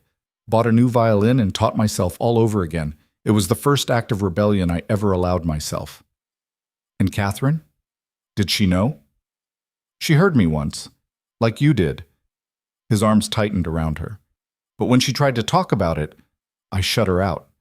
Told her it was none of her concern. I was so afraid that if I let her see even that small piece of me, the rest would follow. That I'd become dependent on her presence, and when she inevitably left, she'd take you with her," Eliza finished softly. "Yes. But she didn't leave. You pushed her away until she had nothing left." Adrian was silent for a long moment. Yes, he said finally, and I've spent 7 years trying to convince myself it was the kinder option. That coldness was better than the alternative. What's the alternative? He pulled back just enough to look at her, his pale eyes reflecting firelight. Loving you, he said, and watching you realize that I'm not worth the effort. Eliza's heart broke and mended in the same breath. You're an idiot, she said tenderly. Probably. Definitely. She kissed him softly. But you're my idiot, and I'm not going anywhere. Spring came to the northern moors with shocking suddenness. One day the landscape was gray and barren, and the next it exploded into color, purple heather, golden gorse, wildflowers in impossible shades. The transformation was so dramatic it felt almost magical. Eliza stood in what would become the garden, surrounded by new growth, her hands deep in soil. Mrs. Brennan had found her 3 young locals willing to help with the grounds, rough boys with calloused hands and suspicious eyes who'd clearly expected the Duchess to be useless. They'd changed their minds quickly. Eliza worked harder than any of them, hauling stones for borders, digging trenches for drainage, planting hardy roses that could survive northern winters. She learned their names, asked about their families, paid them fairly, and treated them like the skilled laborers they were rather than servants. By the end of the first month, they'd have followed her off a cliff. My lady, one of them, a gangly youth named Jamie, called one afternoon. Mr. Brennan's brought something for you. Mr. Brennan, the elderly groundskeeper and husband to the housekeeper, appeared leading a small cart filled with rose bushes. From His Grace, he said gruffly, said you'd know what to do with them. Eliza stared at the cart. 24 bushes, all varieties that grew wild in the north, rugosas and albas, hardy climbers that could survive anything.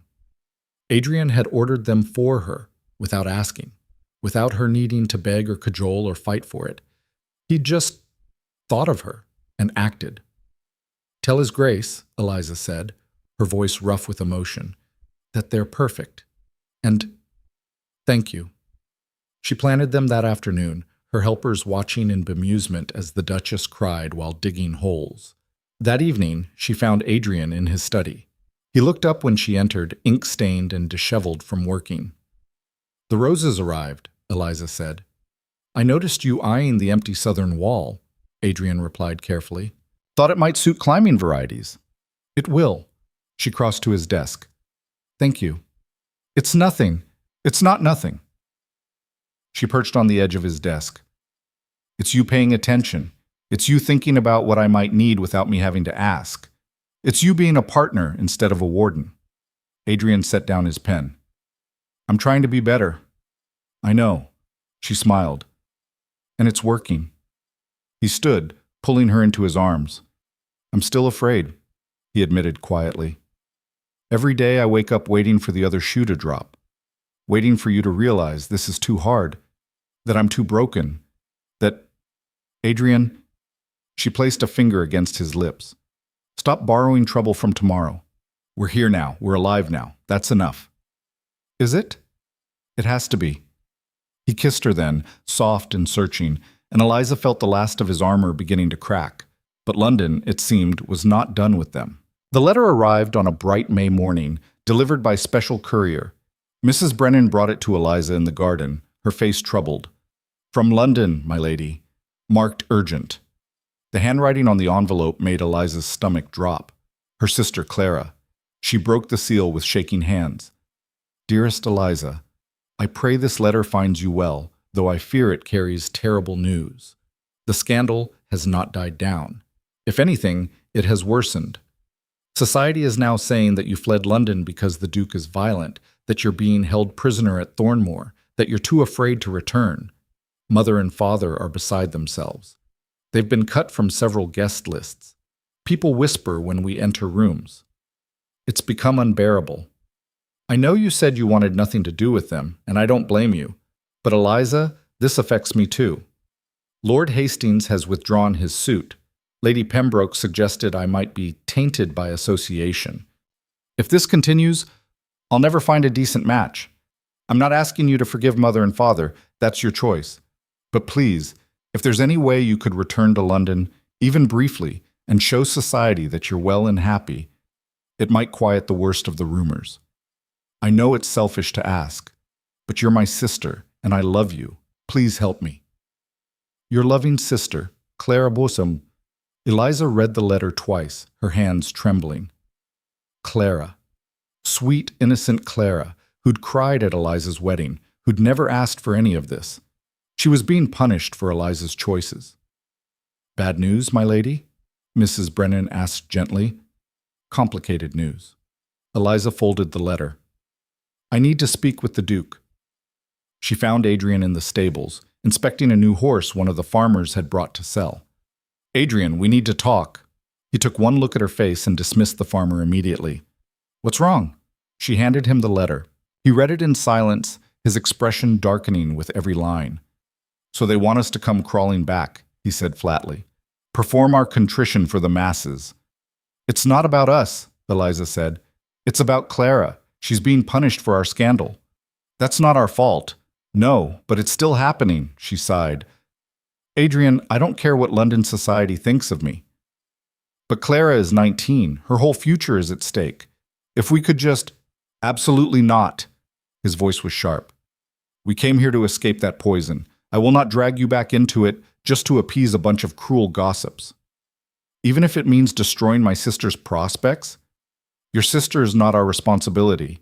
She's my family. A family that sold you. Adrian's voice rose. A family that suggested you were mad. Why do you owe them anything? I don't owe them, Eliza said quietly, but I owe Clara. She never hurt me. She never asked to be caught in this. Adrian turned away, his shoulders rigid. If we go back, it will destroy what we've built here. They'll tear us apart. You know they will. Maybe. Eliza stepped closer. Or maybe we face them together and prove that we're stronger than their cruelty. That's naive. It's hope, she interrupted. And I thought we were supposed to be trying that. He spun around, his face anguished. I can't lose you to that place again, Eliza. I can't watch you become a performance, a spectacle. Here, at Thornmoor, we're real. We're honest. In London, we'll still be us, she said firmly, unless you don't trust what we've built. I trust you. I don't trust them. Then trust us. She took his hands. One trip, one ball, maybe two. Show them we're united. Show them the rumors are lies, and then we come home. Adrian closed his eyes. You're asking me to walk back into hell. I'm asking you to stand beside me while I help my sister, Eliza said. That's all. For a long moment, he said nothing. Then he opened his eyes and looked at her with something that might have been pride. You're the strongest person I've ever met, he said quietly. Does that mean you'll come?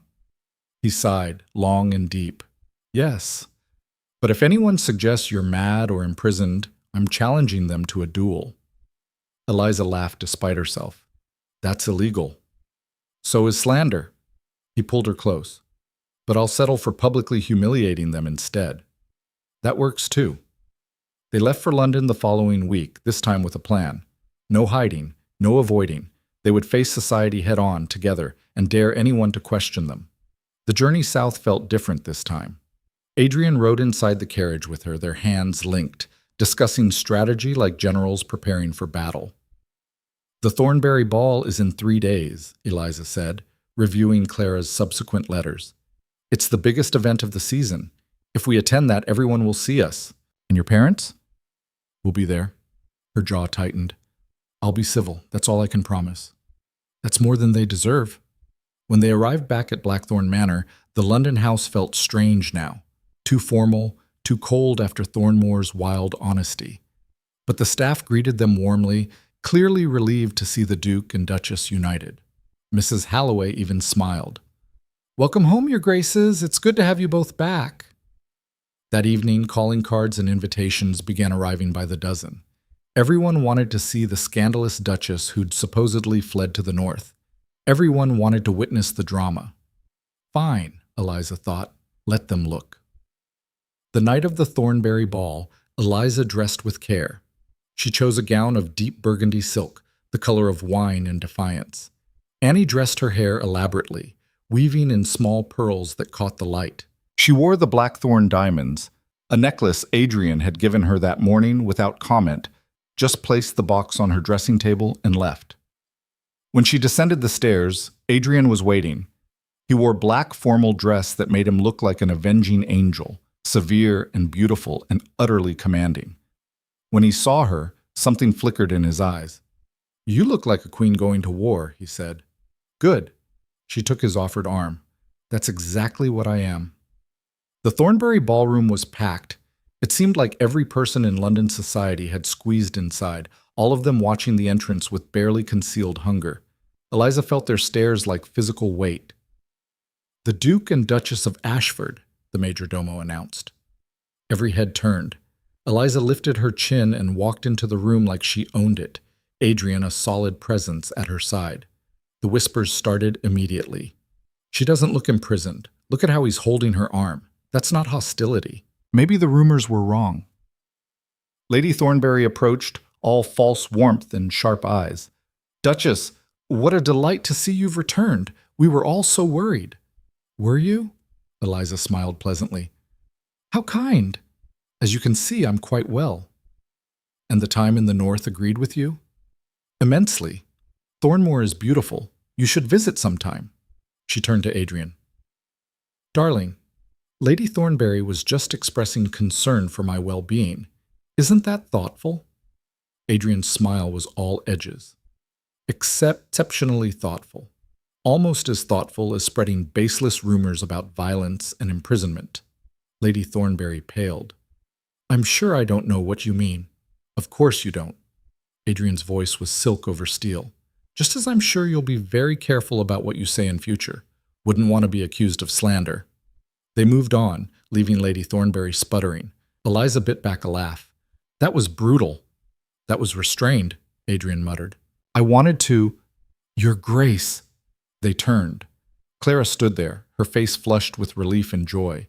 She looked like she wanted to run to Eliza but was constrained by propriety.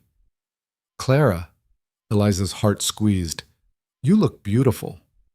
"So do you. I can't believe you came." Her eyes darted to Adrian. "Your Grace." "Lady Clara." He bowed slightly, his expression softening. "Your sister speaks highly of you." Clara blinked, surprised by the kindness. Before anyone could say more, Lord and Lady Whitmore appeared.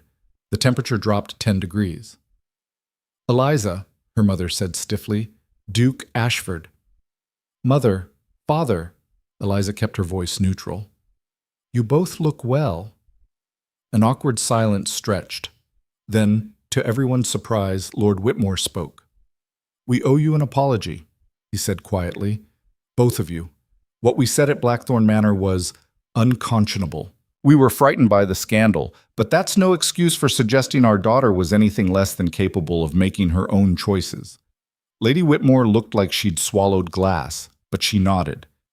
"We were wrong," she added stiffly, "and we're glad to see you happy." Eliza stared at them, stunned.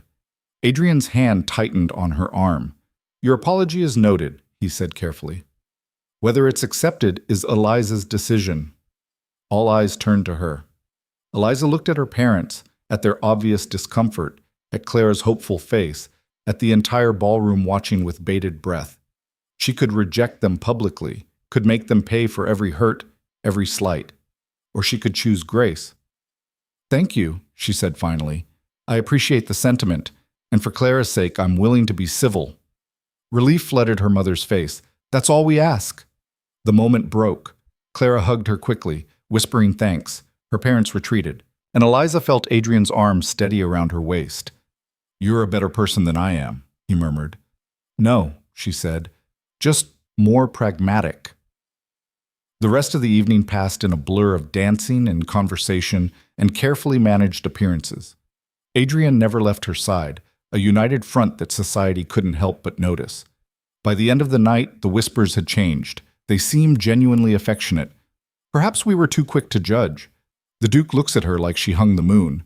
As they rode home in the carriage, Eliza leaned against Adrian's shoulder, exhausted but triumphant. "We did it," she said. "You did it," he corrected. "I just glowered menacingly." "You do that very well." Years of practice. He pressed a kiss to her hair. Can we go home now? The real one? After one more ball, to cement the image. He groaned.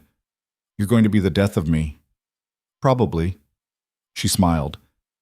But at least you'll die happy. And in the darkness of the carriage, Adrian Blackthorne laughed, free and genuine and utterly without fear. They had faced London society and won. They had proven that love could survive cruelty and scandal and the weight of the past. And for the first time in his life, Adrian began to believe that maybe, just maybe, he deserved the happiness blooming in his chest. The ice was melting, and beneath it something stronger was growing. If you or someone you know is having a difficult time, free support is available. Find resources. The ice was melting. But winter never surrendered without a fight. They stayed in London for 2 more weeks, attending carefully selected events, rebuilding their reputation one ball, one dinner, one garden party at a time. Society, ever fickle, began to shift in their favor. The Duke and Duchess of Ashford were no longer scandalous. They were romantic, mysterious. The cold Duke transformed by his brave young wife. Eliza hated every saccharine word of it, but she smiled and nodded and played her role because Clara's prospects were improving, because the whispers had finally stopped, because Adrian stood beside her through every tedious conversation and forced smile, his hand a steady anchor at the small of her back. On their final evening in London, they hosted a small dinner. Just Clara, her new suitor Lord Hastings, who had returned once the scandal died down, and a few other carefully chosen guests. Nothing grand, nothing performative, just a quiet gathering in their own home. Eliza watched Clara laugh at something Lord Hastings said, her face bright with happiness, and felt something settle in her chest. This was why they'd come back.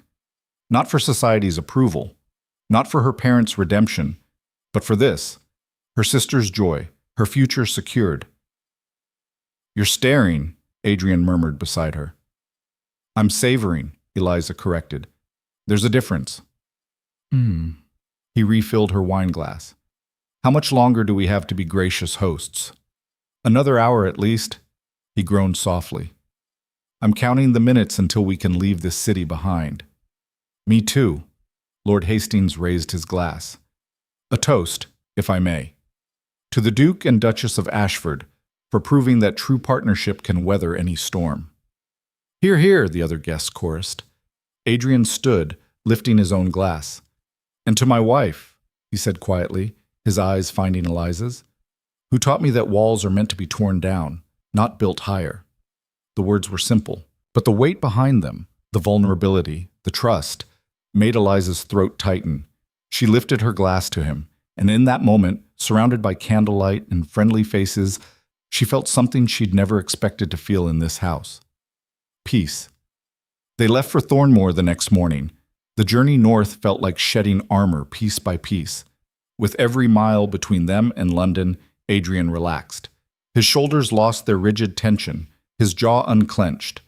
By the time they crossed into northern country, he was smiling, actually smiling, at something Eliza said about the ridiculous hats at Lady Pemberton's tea. I thought you were going to say something, he admitted. When that woman, what was her name? Lady Ashcroft. When Lady Ashcroft suggested your roses were charmingly rustic. Eliza laughed. I wanted to throw tea in her face, but I've learned restraint. Have you? A little. She grinned. Very little. When Thornmoor finally came into view, dark stone rising from the wild moors, ivy-covered and eternal, Eliza felt her heart lift. Home, she said softly. Adrian glanced at her, something tender in his expression. Yes, home. Mrs. Brennan and the staff greeted them warmly. The house felt different now, less austere. Someone had placed wildflowers in the great hall. The windows were open, letting in northern air and light. Welcome back, Your Graces, Mrs. Brennan said. We've missed you.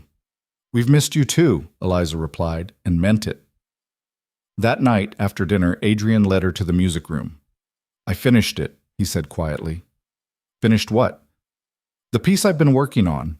The one I couldn't find an ending for. He picked up his violin. May I play it for you? Eliza settled into the chair by the fire. Please. He began to play. The melody started the same as before, haunting, mournful, filled with old grief. But then it shifted. The notes grew lighter, more hopeful. Sorrow transformed into something that wasn't quite joy, but wasn't despair either. Acceptance, maybe. Peace earned through suffering. And the ending was beautiful. A resolution that acknowledged the pain but refused to be defined by it. Notes that soared and settled into something that felt like home. When the last note faded, Eliza was crying. Adrian set down the violin and knelt beside her chair. "What did you think?" "It's perfect," she whispered. "What will you call it?" He brushed a tear from her cheek. "Eliza's Spring."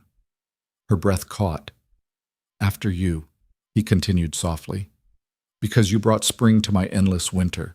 Because you refused to let me freeze to death in my own fear." "Adrian, I love you," he said, the words rough but real. "I'm terrified of it.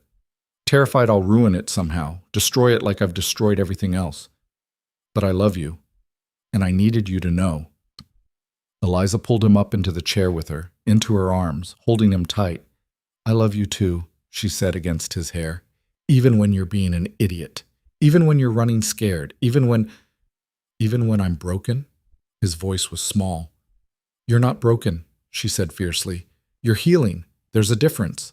He pulled back just enough to kiss her, deep and desperate and full of every emotion he'd spent a lifetime suppressing.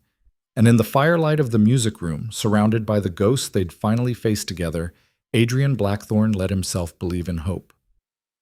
Summer came to the moors in a riot of color. The gardens Eliza had planted exploded into bloom, roses climbing the stone walls, heather carpeting the ground in purple waves, wildflowers filling every space between. The locals began coming to see it, bringing their children to walk the paths she'd created.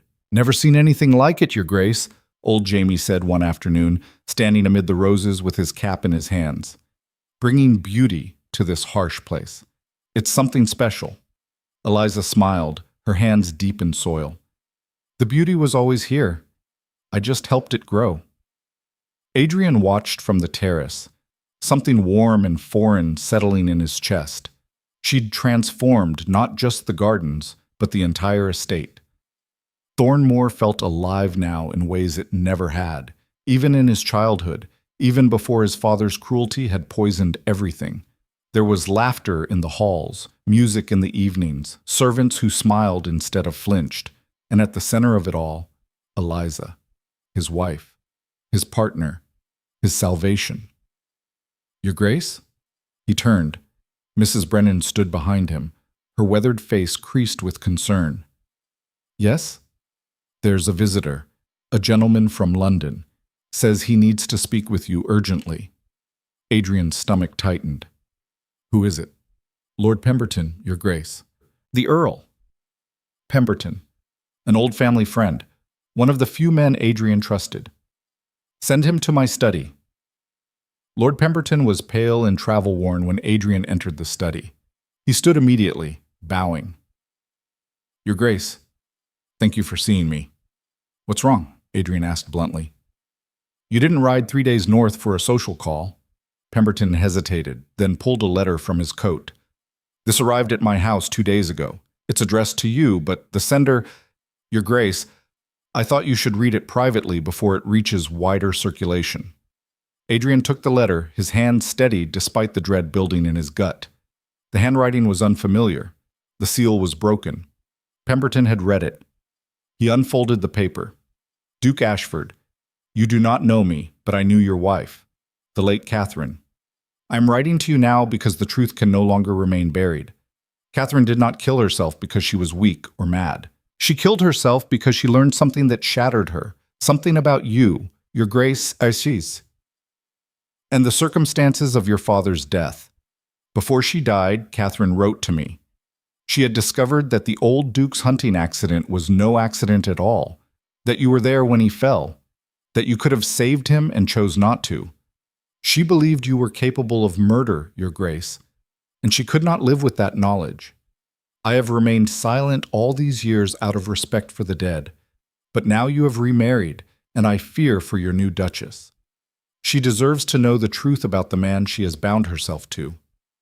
I will be sending copies of Catherine's final letters to the major London newspapers unless you can provide evidence that these accusations are false.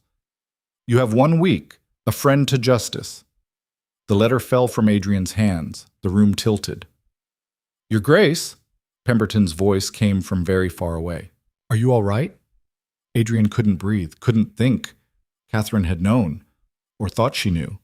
That last year of their marriage, her increasing withdrawal, her haunted eyes, her final desperate act, it hadn't just been his coldness. She'd believed he was a murderer. Is it true? Pemberton asked quietly. About your father? Adrian forced air into his lungs. My father's death was ruled an accident. That's not what I asked. A long silence. Then Adrian sank into his chair and told the truth he'd carried for 14 years. I was 17. We were hunting on the northern estate. My father had been drinking. He always drank when we hunted. He was in a rage about something. I don't even remember what. He rode ahead, pushing his horse too hard over rough terrain. Adrian's hands were shaking. He gripped the desk to still them. The horse stumbled, threw him. He fell badly, hit his head on a rock. When I reached him, he was conscious, but injured, bleeding. He looked up at me and said, his voice cracked. He said, "Help me, boy." And I just stood there. How long? Pemberton's voice was careful, neutral. 10 minutes? Maybe 15. Long enough that by the time I rode for help, he was gone. Adrian laughed bitterly. The physician said even if I'd run immediately, he likely would have died. The injury was too severe, but I'll never know for certain, will I? Because I waited. Did you want him dead? Yes. The word came out raw. I wanted him dead every day of my childhood, for what he did to my mother, for what he did to me. And when I had the chance, when it was finally in my power, I did nothing. Pemberton was quiet for a long moment. That's not murder, he said finally. It's close enough. No. Pemberton leaned forward. Murder is action. What you describe is complicated inaction, morally gray, perhaps, but not murder. Catherine didn't see it that way. Catherine was wrong. Pemberton's voice was firm. And whoever wrote this letter is either misinformed or malicious. Probably both. Adrian rubbed his face. It doesn't matter. If this becomes public, if Eliza learns about it from a newspaper instead of from me, then tell her first, Pemberton said. Tonight, before this poison spreads any further. She'll leave me. Maybe, maybe not. Pemberton stood. But she deserves to hear it from you, and you deserve to stop running from your own past. After Pemberton left, Adrian sat in his study until the light faded and the room grew dark. He should tell Eliza. Pemberton was right. She deserved to know, deserved to hear the truth from him before someone else twisted it into a weapon. But the fear was crushing. She'd fought so hard for him, broken through his walls, taught him how to live again. And now he had to tell her that everything she feared about him, every whisper, every rumor, had a kernel of truth at its core. He'd let his father die. Not murdered him, but not saved him either. And that darkness, that moment of deliberate inaction, lived in him still. What if she couldn't live with it? What if she looked at him the way Catherine had in those final months, with fear and horror and growing disgust? He couldn't survive that. Not from Eliza. But he couldn't lie to her either. Adrian stood, his decision made. He found her in the garden, working by lantern light to stake a climbing rose that had gotten too heavy for its trellis. She looked up when she heard his footsteps, smiling. There you are. I was beginning to think you'd gotten lost in your study again. Eliza, his voice came out rough. I need to tell you something. Her smile faded. She set down her tools and brushed off her hands. All right, what's wrong? Can we walk? They walked the moor path in silence, the vast northern sky spreading stars above them like diamonds scattered on velvet. The wind whispered through the heather. Somewhere in the distance, a night bird called. Finally, Adrian began to speak. He told her everything. About his father's cruelty, about the hunting accident that wasn't entirely an accident, about standing over his father's bleeding body and making a choice, or failing to make one, about living with that knowledge for 14 years. about Catherine discovering the truth and being unable to reconcile the man she'd married with what she believed he'd done. Eliza listened in silence, her face unreadable in the darkness. When he finished, his voice was hollow. "So now you know. The darkness I was so afraid to show you. I'm not a good man, Eliza. I'm not even certain I'm a decent one. And if you want to leave, if you can't live with what I've done, I'll understand." For a long moment, she said nothing. Then she turned to face him, and in the starlight, her eyes were blazing. "You were 17 years old," she said, her voice shaking. 17, still a boy. And you'd spent your entire life being brutalized by a monster. So when that monster finally fell, when you finally had a moment of power, you hesitated. You were human. "I let him die. He was already dying," Eliza interrupted fiercely. "You said yourself the physicians confirmed it. Even if you'd run for help immediately, he wouldn't have survived. But I'll never know." "No, you won't." She grabbed his arms, forcing him to look at her. "And you'll carry that uncertainty for the rest of your life. But uncertainty isn't guilt, Adrian, and inaction isn't murder." Catherine thought it was. Catherine was wrong. Her voice was absolute. Catherine was drowning in her own despair and latched onto this as an explanation for your distance. She wanted a villain to blame, and she chose you. But she was wrong. Adrian felt something crack in his chest. "How can you be so certain?" "Because I know you." She cupped his face in her hands. "I know the man who plays violin in the dark, who orders roses for my garden without being asked, who defended me against my own parents, who cries when he thinks no one is watching. That's not a murderer, Adrian. That's a wounded man trying desperately to heal." "What if you're wrong?" His voice broke. "What if there's something fundamentally broken in me?" "Then we're both broken." She smiled through tears. "And we'll piece ourselves back together. That's what we've been doing all along, isn't it?" Adrian pulled her against him, burying his face in her hair, and finally let himself believe her. "I love you," he whispered. "So much it terrifies me." "I love you too." She held him tight. "And we're going to get through this together, starting with dealing with whoever sent that letter." He pulled back. "You're not leaving?" "Are you insane? Of course I'm not leaving." She wiped her eyes. "But we are going to find out who's trying to blackmail you and shut them down before they can spread this poison." "How?" Her smile turned sharp. "The same way we dealt with London society, together, and with absolutely no mercy." The investigation took 3 days. Adrian sent urgent messages to his contacts in London, lawyers, investigators, people who owed him favors. Eliza, meanwhile, did something unexpected. She wrote to Lady Pembroke. "Why the Duchess?" Adrian asked, watching her seal the letter. "Because she's the most connected woman in London," Eliza replied, "and because she was kind to me when no one else was. She'll help if she can." She was right. Lady Pembroke's response arrived within 48 hours, along with information that made Adrian's blood run cold. The letter writer was Lord Ashcroft, Lady Ashcroft's husband, a minor lord with gambling debts and a grudge against the Blackthorne family. Years ago, Adrian's father had ruined Lord Ashcroft's father in a business deal. The son had been waiting decades for revenge. Catherine's final letters to her friend? They existed, but they said nothing about murder, only that Catherine was desperately unhappy and saw no way out. Lord Ashcroft had fabricated the rest. "He was counting on you not defending yourself," Pemberton said when he returned with the evidence. "On your guilt keeping you silent while he destroyed your reputation and extorted money." "He miscalculated," Eliza said coldly. "What are our options?" Adrian smiled, sharp and dangerous. "We destroy him first." Within a week, Lord Ashcroft's scheme unraveled spectacularly. Adrian's lawyers presented evidence of the fabricated letters to several prominent members of Parliament. Lady Pembroke, outraged on Eliza's behalf, spread the truth through her considerable social network. Lord Ashcroft was exposed as a blackmailer, a liar, and a desperate man drowning in debt. His wife left him. His creditors called in their loans. And Adrian, in a final act of cold mercy, bought up those debts and offered Ashcroft a choice: exile to the Americas or debtor's prison. Lord Ashcroft sailed for Boston within the month. London society, which had been holding its breath waiting for scandal, instead got a story of a devoted couple defending their honor against baseless accusations. The Duke and Duchess of Ashford became, improbably, heroes.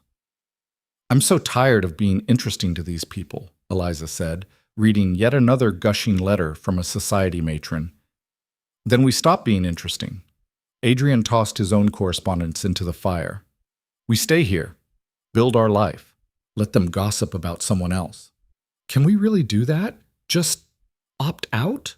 "We're a Duke and Duchess," Adrian said dryly. "We can do whatever we want." So they did. They stayed at Thornmoor and lived. Adrian began composing seriously, not just for himself but for small concerts in the village, raising money for local schools. Eliza expanded the gardens into something that attracted visitors from across the north, turning part of the estate into a botanical teaching ground. They adopted 2 dogs from a local farmer, massive, shaggy creatures who tracked mud through the house and slept in front of the fire. Mrs. Brennan pretended to be scandalized, but Eliza caught her sneaking them treats. And slowly, carefully, the manor filled with warmth. One evening in late summer, as they sat on the terrace watching the sun set over the moors, Eliza placed Adrian's hand on her stomach. "I have something to tell you," she said quietly. He went very still. "Eliza, I'm pregnant." For 3 heartbeats, Adrian didn't move, didn't breathe. Then he turned to her, his face a mask of terror and wonder. "Are you certain?" "The physician confirmed it yesterday. I'm about 2 months along." His hand shook against her stomach. I don't know how to do this. Be a father. I never had an example of—" "Neither of us knows what we're doing," Eliza interrupted gently, "but we'll figure it out. Together. The way we've figured out everything else." "What if I'm like him?" The words came out raw. "What if I hurt—" "You won't." She covered his hand with hers. "Because you're terrified of it. Because you're aware of the possibility. Your father never questioned himself, never doubted. You do, and that makes all the difference." Adrian pulled her into his arms, holding her like she was the only solid thing in a tilting world. "I'm scared," he admitted. "So am I." She smiled against his chest. "But I'm also happy, aren't you?" He pulled back just enough to look at her, and his eyes were wet. "Terrified and happy," he said. "Is that allowed?" "I think that's called being alive." The pregnancy was difficult. Eliza suffered terrible nausea in the early months, couldn't keep food down, lost weight despite Mrs. Brennan's best efforts. Adrian hovered like an anxious ghost, reading every medical text he could find, consulting with 3 different physicians, driving everyone mad with his worry. "I'm not made of glass," Eliza said one afternoon, catching him watching her walk down the stairs like she might shatter. "I know, but you're terrified something will go wrong." She took his hand. "Adrian, I'm healthy. The baby is healthy. The physician said everything is progressing normally." "Catherine was healthy too," he said quietly. "Until she wasn't." Eliza understood then. This wasn't just about the baby. This was about every person he'd ever loved and lost. "I'm not leaving you," she said firmly. "Not to death, not to despair, not to anything. You're stuck with me, understand?" "Promise?" "Promise." As her belly grew, so did Adrian's confidence. He began talking to the baby, reading to Eliza's stomach, playing violin for the child who couldn't yet hear. He built a cradle with his own hands, working late into the night until it was perfect. And gradually, the fear transformed into something else. Hope. Their son was born on a cold March morning, arriving 2 weeks early and squalling his displeasure at the world. Eliza labored for 16 hours. Adrian stayed with her the entire time, holding her hand, wiping her forehead, whispering encouragement even when she cursed him for getting her pregnant in the first place. When the midwife finally placed the baby in Eliza's arms, Adrian stared at the tiny red-faced creature like he'd witnessed a miracle. "He's perfect," he whispered. "He's wrinkly," Eliza said, but she was crying. "And loud, and absolutely perfect." Adrian reached out tentatively, touching one tiny hand. The baby's fingers curled around his, gripping tight, and something in Adrian's chest, the last frozen piece, the final wall, shattered completely. "Hello," he said softly. "I'm your father, and I promise I will never be to you what mine was to me. I promise I will love you and protect you and let you be exactly who you're meant to be." The baby yawned, unimpressed. Eliza laughed through her tears. "I think he approves." They named him Thomas Edward Blackthorne. Thomas for the gardener who'd helped Eliza plant her first roses. Edward for Adrian's grandfather who'd been kind to his mother. A name that honored the good, not the cruelty. The christening was a small affair held at the village church with just the local families and a few close friends. Adrian's hand shook as he held his son during the ceremony, but his voice was steady. When it was over, they walked back to Thornmoor together. Adrian carrying the baby, Eliza at his side, the afternoon sun turning the moors golden. "Are you happy?" Eliza asked. Adrian looked at her, then down at his sleeping son, then at the manor rising before them, no longer a prison but a home. "Yes," he said, and the word held no fear, no qualification, just truth. "I'm happy." That evening, after Thomas had been settled in his cradle, after the household had quieted, Adrian returned to the music room. He picked up his violin and began to play. Not the haunting melodies of grief, not the desperate searching of a man lost in winter, but something new, something that sounded like spring arriving after a long, brutal cold, like ice melting and revealing the green beneath, like hope earned through suffering and love built on the ruins of fear. Eliza listened from the doorway, her heart full. The Duke of Ashford, the cold, broken man who'd married her out of duty and pushed her away out of fear, was gone. In his place stood Adrian, just Adrian, her husband, her partner, her love. A man who'd learned, slowly and painfully, that strength wasn't control. It was the courage to be vulnerable, to let someone in, to love without armor. And in the garden she'd planted, where roses bloomed against ancient stone walls, where purple heather carpeted the moors in every direction, their family began a new legacy. One built not on duty alone, but on trust earned and warmth given freely. One where winter had finally truly ended, and spring, their spring, was just beginning. Years later, when Thomas was 5 and running wild through the gardens with his younger sister Eleanor chasing after him, Eliza stood on the terrace with Adrian and looked out over the estate. "Do you remember the first time I came here?" she asked. "How you rode outside the carriage because you couldn't bear to be near me?" Adrian winced. "I was an idiot." "You were terrified." She leaned into him. "But you got better." "Only because you refused to let me hide." "Someone had to break through that ice." He smiled, pressing a kiss to her temple. "I'm glad it was you." Thomas came running up the path, his face flushed with excitement. "Papa! Papa! Look what I found!" He held out a small bird's nest, carefully cradled in his hands. Adrian knelt down to his level. "That's beautiful, Thomas. Where did you find it?" "By the roses." "But it was empty. The birds already left." His small face scrunched with concern. "Are they okay?" "They're fine," Adrian assured him. "They've just grown up and flown away. That's what birds do." "Will I fly away too?" Adrian glanced at Eliza, who smiled. "Someday," he said gently, "but not for a very long time. And even when you do, you can always come home. Promise?" "Promise." Thomas grinned and ran off again, Eleanor trailing after him with a determined waddle. Eliza took Adrian's hand. "You're a good father." "I'm a terrified father who's making it up as I go." "That's what being a good father means." She squeezed his fingers. "And look, our children are happy, free, loved. That's all that matters." Adrian pulled her close, watching their children play in the garden she'd built, surrounded by the life they'd created together. "Thank you," he said softly. "For what?" "For refusing to give up on me.